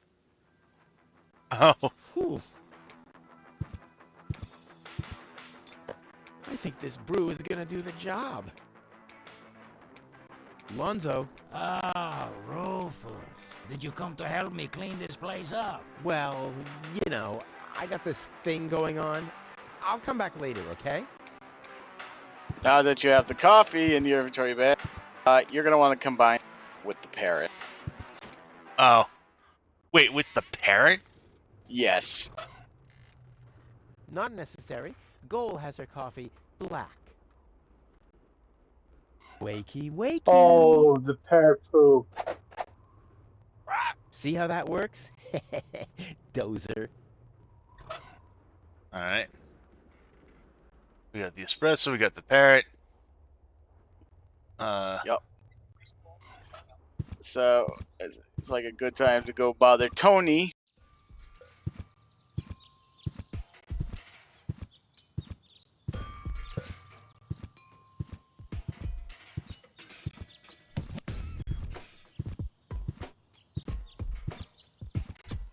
I want to leave the bird on the perch with her.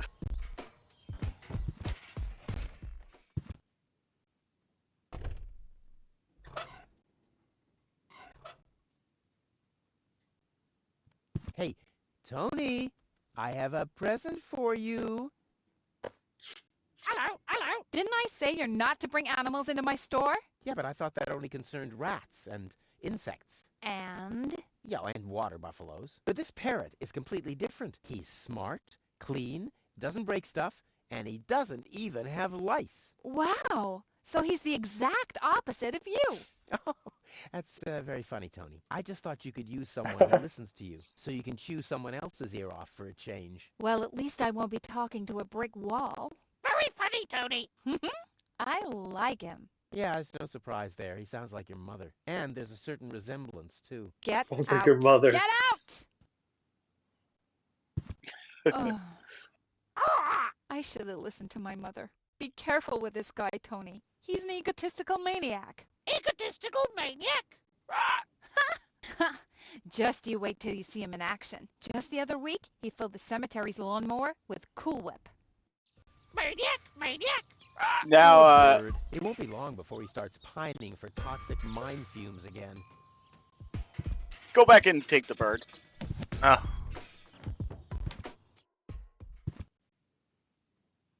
And then Rufus greased the bees with fat for deep frying just so he could... Wait a second. Here he is again. Let's talk later, okay? I don't want him to hang around here without supervision. Poor Tony! Hi, Rufus. Thanks again for the bird. Rufus isn't no good, Nick. Such a smart animal. Yoink! What are you doing? I better take him back. You're a bad influence on him. You do that. I already have a sore throat. Repeating myself all over again makes me quite depressed. Those are all lies, you hear? Rufus don't have bird. Cheap lies. You say lies, I say the truth. Now you go to the assembly hall and set the cardboard box on fire. And set the cardboard box on fire. Okay. Burned down City Hall already. That's...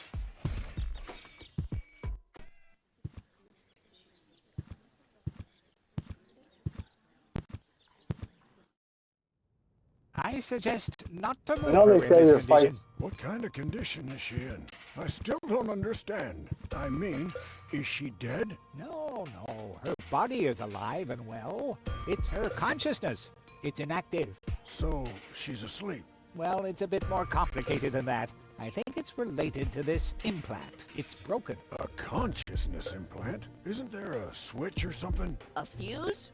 Maybe the contacts are corroded. That's what always happens with my intercom. I already tried everything, but this is Elysian technology. I have no idea how it's being used. I don't even have the appropriate screwdriver. So, when can I finally take her home? She needs to wake up first. Okay, I see. This situation needs to be resolved through a government decision. Let's do it like this. If you manage to wake her up, you can have her. And what happens if I wake her up? Rufus! You're not even supposed to be here. But I have a plan.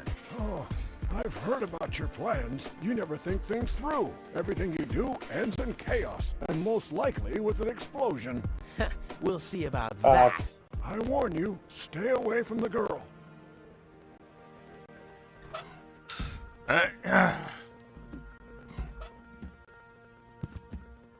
Said there's a box in here I can set fire to. So go to the assembly hall and set the cardboard box on fire. I don't know if it's the she's in. I'm not getting an option for that, so. Oh, maybe it's somewhere around here. Oh wait, is that the thing next to the door? Oh, yeah, To there it is. the- Cardboard Oh, box. if Fire Officer Gizmo would like that, I'll keep that idea in mind. I see a What cardboard about the one box. to Yeah, I see the cardboard box. There's a doorknob. There's... says set the cardboard box on fire while Gizmo's busy in the closet. Oh, in the closet.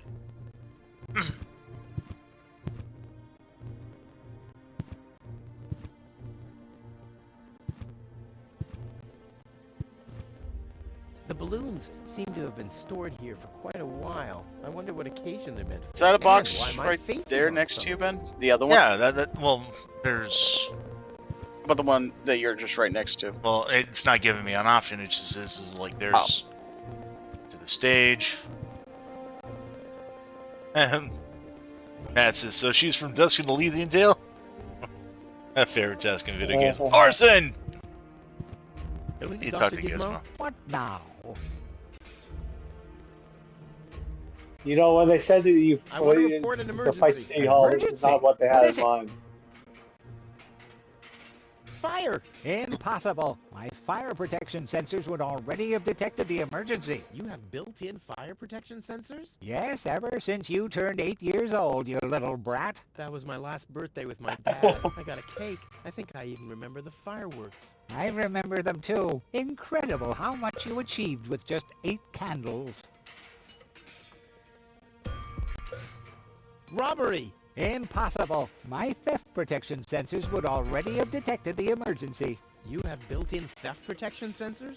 All emergency prevention tasks are united in one person, and that's me, as you very well know. A small village like Kuvak is just not big enough to have a doctor's practice, a fire department, and a police station separately. Or at least, that's what I thought. Ever since you turned 8, I'm not so sure about that anymore.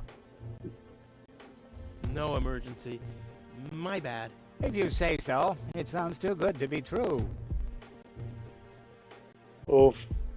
So it says you had to use the hand torch in that box that you were... Not literally. In. Yeah, I was just there, but then... Yeah, I don't... Yeah.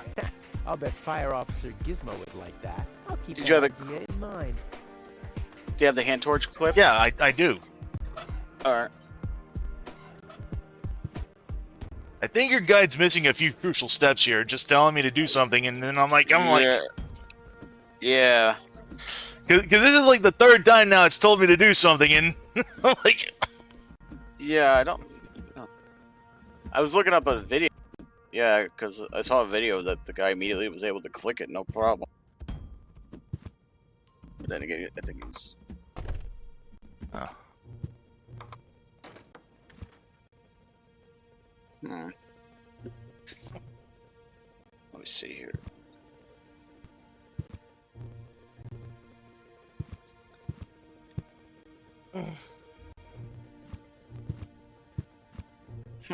Yeah, I don't know.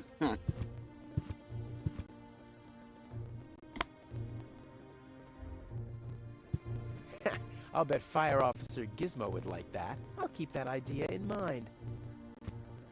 Yeah, why is he not setting it off? That's weird.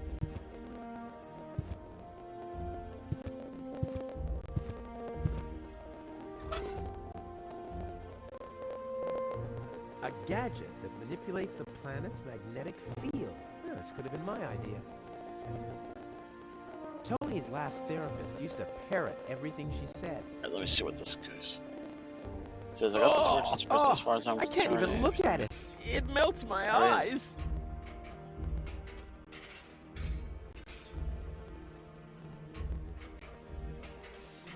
Yeah, someone said that it says that it might be a bug that you might have to just keep trying to click on it. Oh, that's not good. I'll bet Fire. I'll keep that. I'll keep that. Someone said I got the torch and espresso, and as far as I'm concerned, everything else I really need to go on. So I can't set the fire to the cardboard box. It's maybe because I figured things out in the wrong order. Does that affect the game? Or is that a bug? And then he says, okay, I already managed to set fire to that cardboard, but I still have no idea why it didn't work out at first. But in the end, it did. Thanks for your help anyway. Maybe I need to, like, walk out and walk back in or something, probably. I don't know. Maybe. Maybe.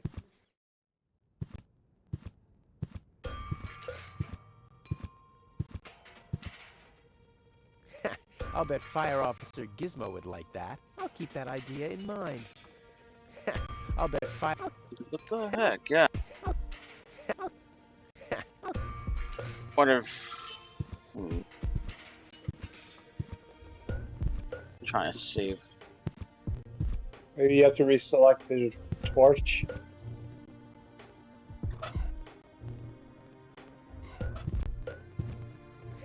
I'll bet Fire Officer Gizmo would like that. I'll keep that idea in mind.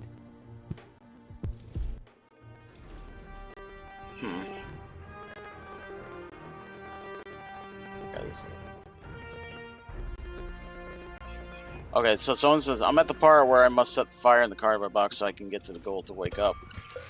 With the expressor, however, Rufus will say that this solution is something to keep in mind for later. I'm not sure how to progress. He says, I'm also having the same problem. Extremely frustrating. So for me, the problem was I had not tried actually using the coffee on gold. There was a few lines of dialogue that worked after that. Hope that helps. All right, let's.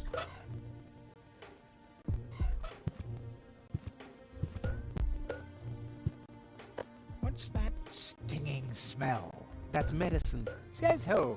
Says I. And who's the doctor here? You tell me. Let's say it together. Me. It's a draw. Best out of 3. You. Me. You. Ha! I win. Oh, crap.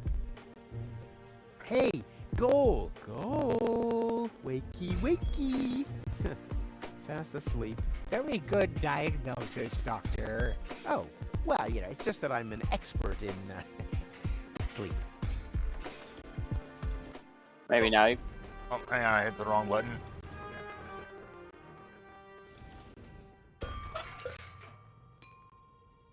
Yeah, maybe now it will work, hopefully. I hope so.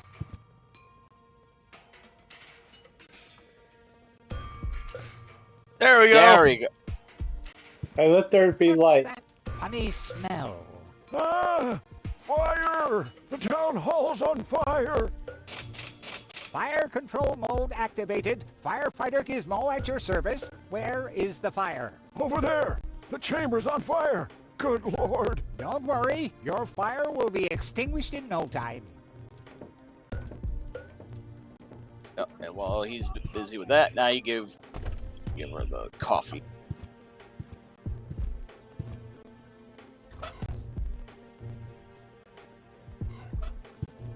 Don't even think about it, Rufus. Keep your hands off the Elysian, Rufus! But this situation calls for a funnel right there. What? No! What makes you think that? You should be glad that Inspector Yeah. Gizmo's not around. I think they forgot that. Don't even think about it, Rufus. It's mine now. So closet Keep go your up to where hands goal off the is. Elysian, Rufus! But this situation Oh, and steal his calls for a funnel stethoscope. right What? No! What makes you think that? there. Oh, all right. But hey, one day you'll beg for a funnel down your throat, and then I'm expecting an apology. Yoink. Steal the stethoscope. I was getting worried I'd have to camp in the cupboard forever. Whoop! Where was I? Ah, yes. Medical mode activated. Dr. Gizmo at your service. How's the patient? I'd say her condition hasn't changed. Leave the diagnosis to the doctor, will you? Now, just where is... My stethoscope, it's gone! Thieves! Crime in progress! Police mode activated. Officer Gizmo at your service. No one leaves the crime scene. You should put, and you gotta put the stethoscope in the mayor's bag. But Rufus! You're not untouchable, Low-Tech. Don't you ever forget that. That's enough. I think you're done. Come on, Gizmo. You have more important things to do. Don't tell me how to do my work. Or are you just trying to divert my attention from your guilt? What? That's simply... Aha! Here is the missing clue. The last piece that completes the puzzle. The mystery of the thieving mayor has finally been solved. Thieving mayor? How dare you? Put up your hands, Low-Tech. I have no intention of lifting my hands. You better do what I say. I don't want to. You don't have any choice. I don't? Well, you're fired. You can't fire me. You're arrested. You can't arrest me. You're fired. But I arrested you first. So what? You're fired anyway. You can't fire me. You're arrested. You can't arrest me. You're fired. But I arrested you first. So what? You're fired anyway. Now you put the funnel in her mouth.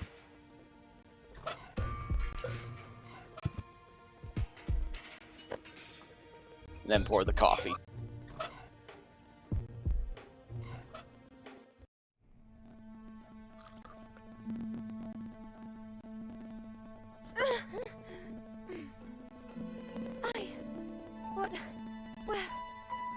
Who was that? Me.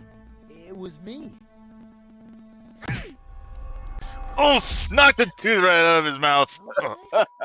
Ram, pow, right in the kisser. Are you alright? Whew. Oh. What happened? You woke the stranger, the Elysian girl, and then you got knocked out. Goal? Where is she? How is she? She's still a bit confused. I think her implant was seriously damaged by the fall. She is conscious now, but she's just talking gibberish. Can I talk to her? Of course. She's lying over there. I took her into medical custody. Just don't stress her out too much. First and foremost, she needs rest now. No problem. Thanks, Doctor.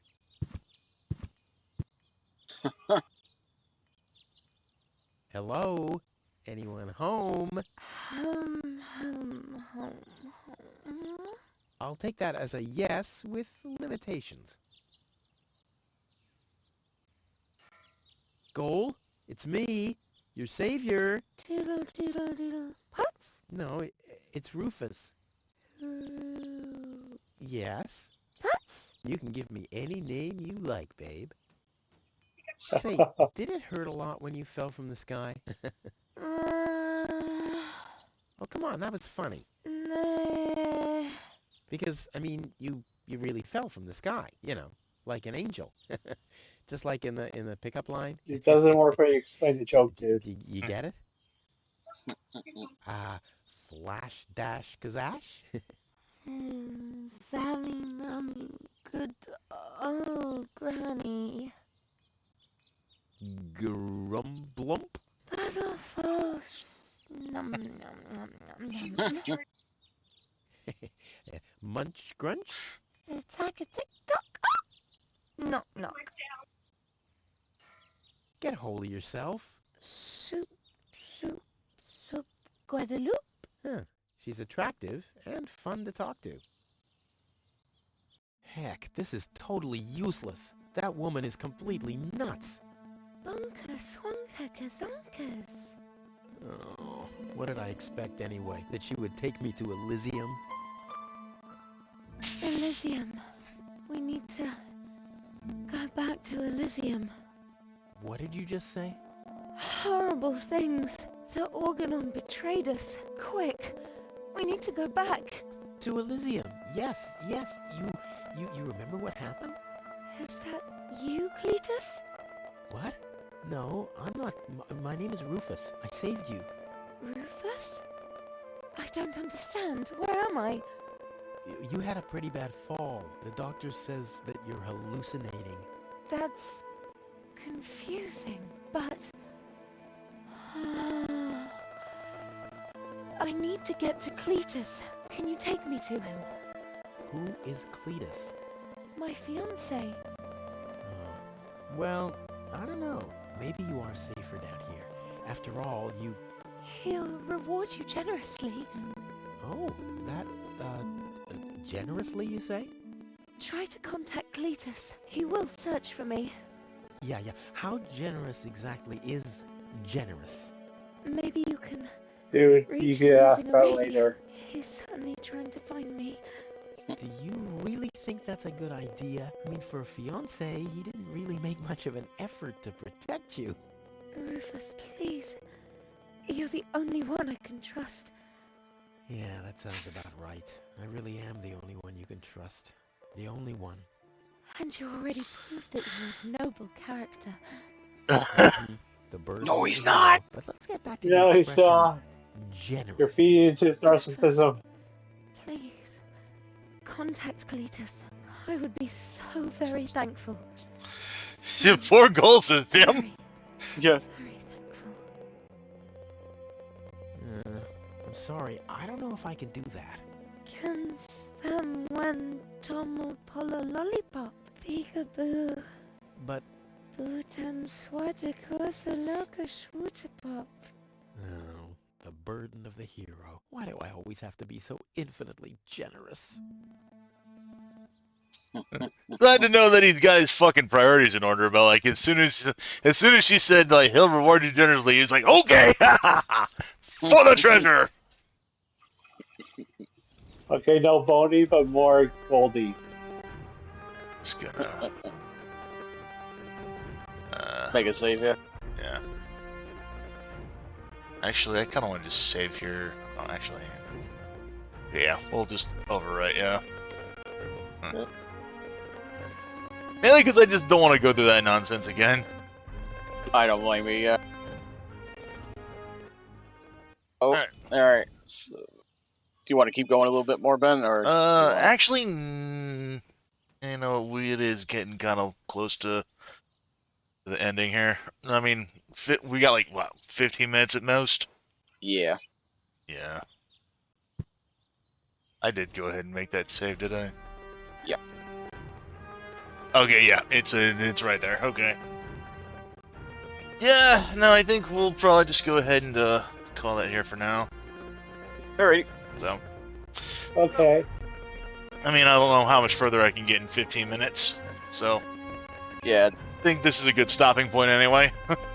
Yep. So. Oh.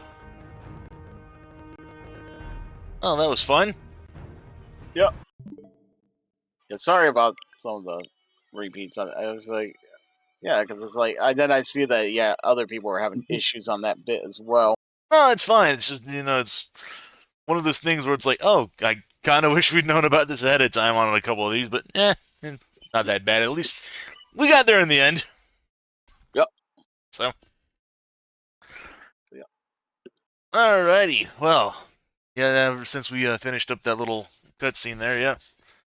Yeah, Tim says, great start, honestly, yeah. Mm-hmm. To say, yeah, I definitely, Wait, I'm just saying, wait until we get further into this game, because, yeah. Yeah, I can believe that. I'm already surprised that we're about roughly halfway through, so. That's how some of these point-and-click games were. They're not really that long, if you know what you're doing. Yeah. I mean, it's kind of like the thing is with Deathgate, because Deathgate, like I said, we only took about maybe like 5 hours on that, all said and done. I mean, we had that one game on Saturday where we was able to go pretty much the whole, like, close to 4 hours, and then we had like the 2 hours on that one Wednesday, and then we finished up in less than an hour here tonight. So yeah. So yeah, so we'll go ahead. We'll call this here for the night. This will be what we have on that.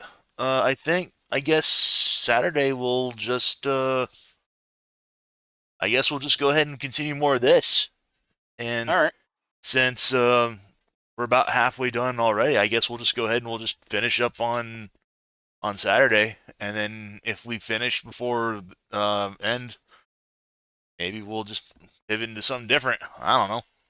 All right. If not, we got our Ace Attorney. If you want to go back to that. Oh yeah, we could probably start up Part 2 on that. Yeah, Justice for All, maybe. Yeah, I wouldn't be against it. So I wouldn't either because I'm enjoying that series. All right. Yeah. All right, we'll go ahead and we'll plan on that then. We'll finish up some Deponia on Saturday. That would be the 3rd of May.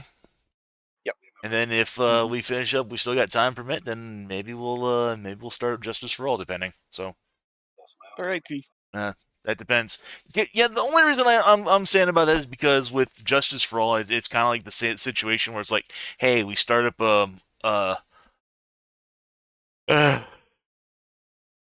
we start up like a thing, and it takes us like about like 3 hours to get through like half the friggin' shit. So, like I said, we might, like I said, depending on how quickly we get through Deponia, we might be able to at least get through the first trial. Yeah, and if not, we got next week at least. Yeah. All right, but we'll go ahead. That's what, like I said, we'll plan on that then. All right. So we'll go ahead and we'll call this here. Thanks everyone for coming on by, and thanks for coming on out to the stream, everyone.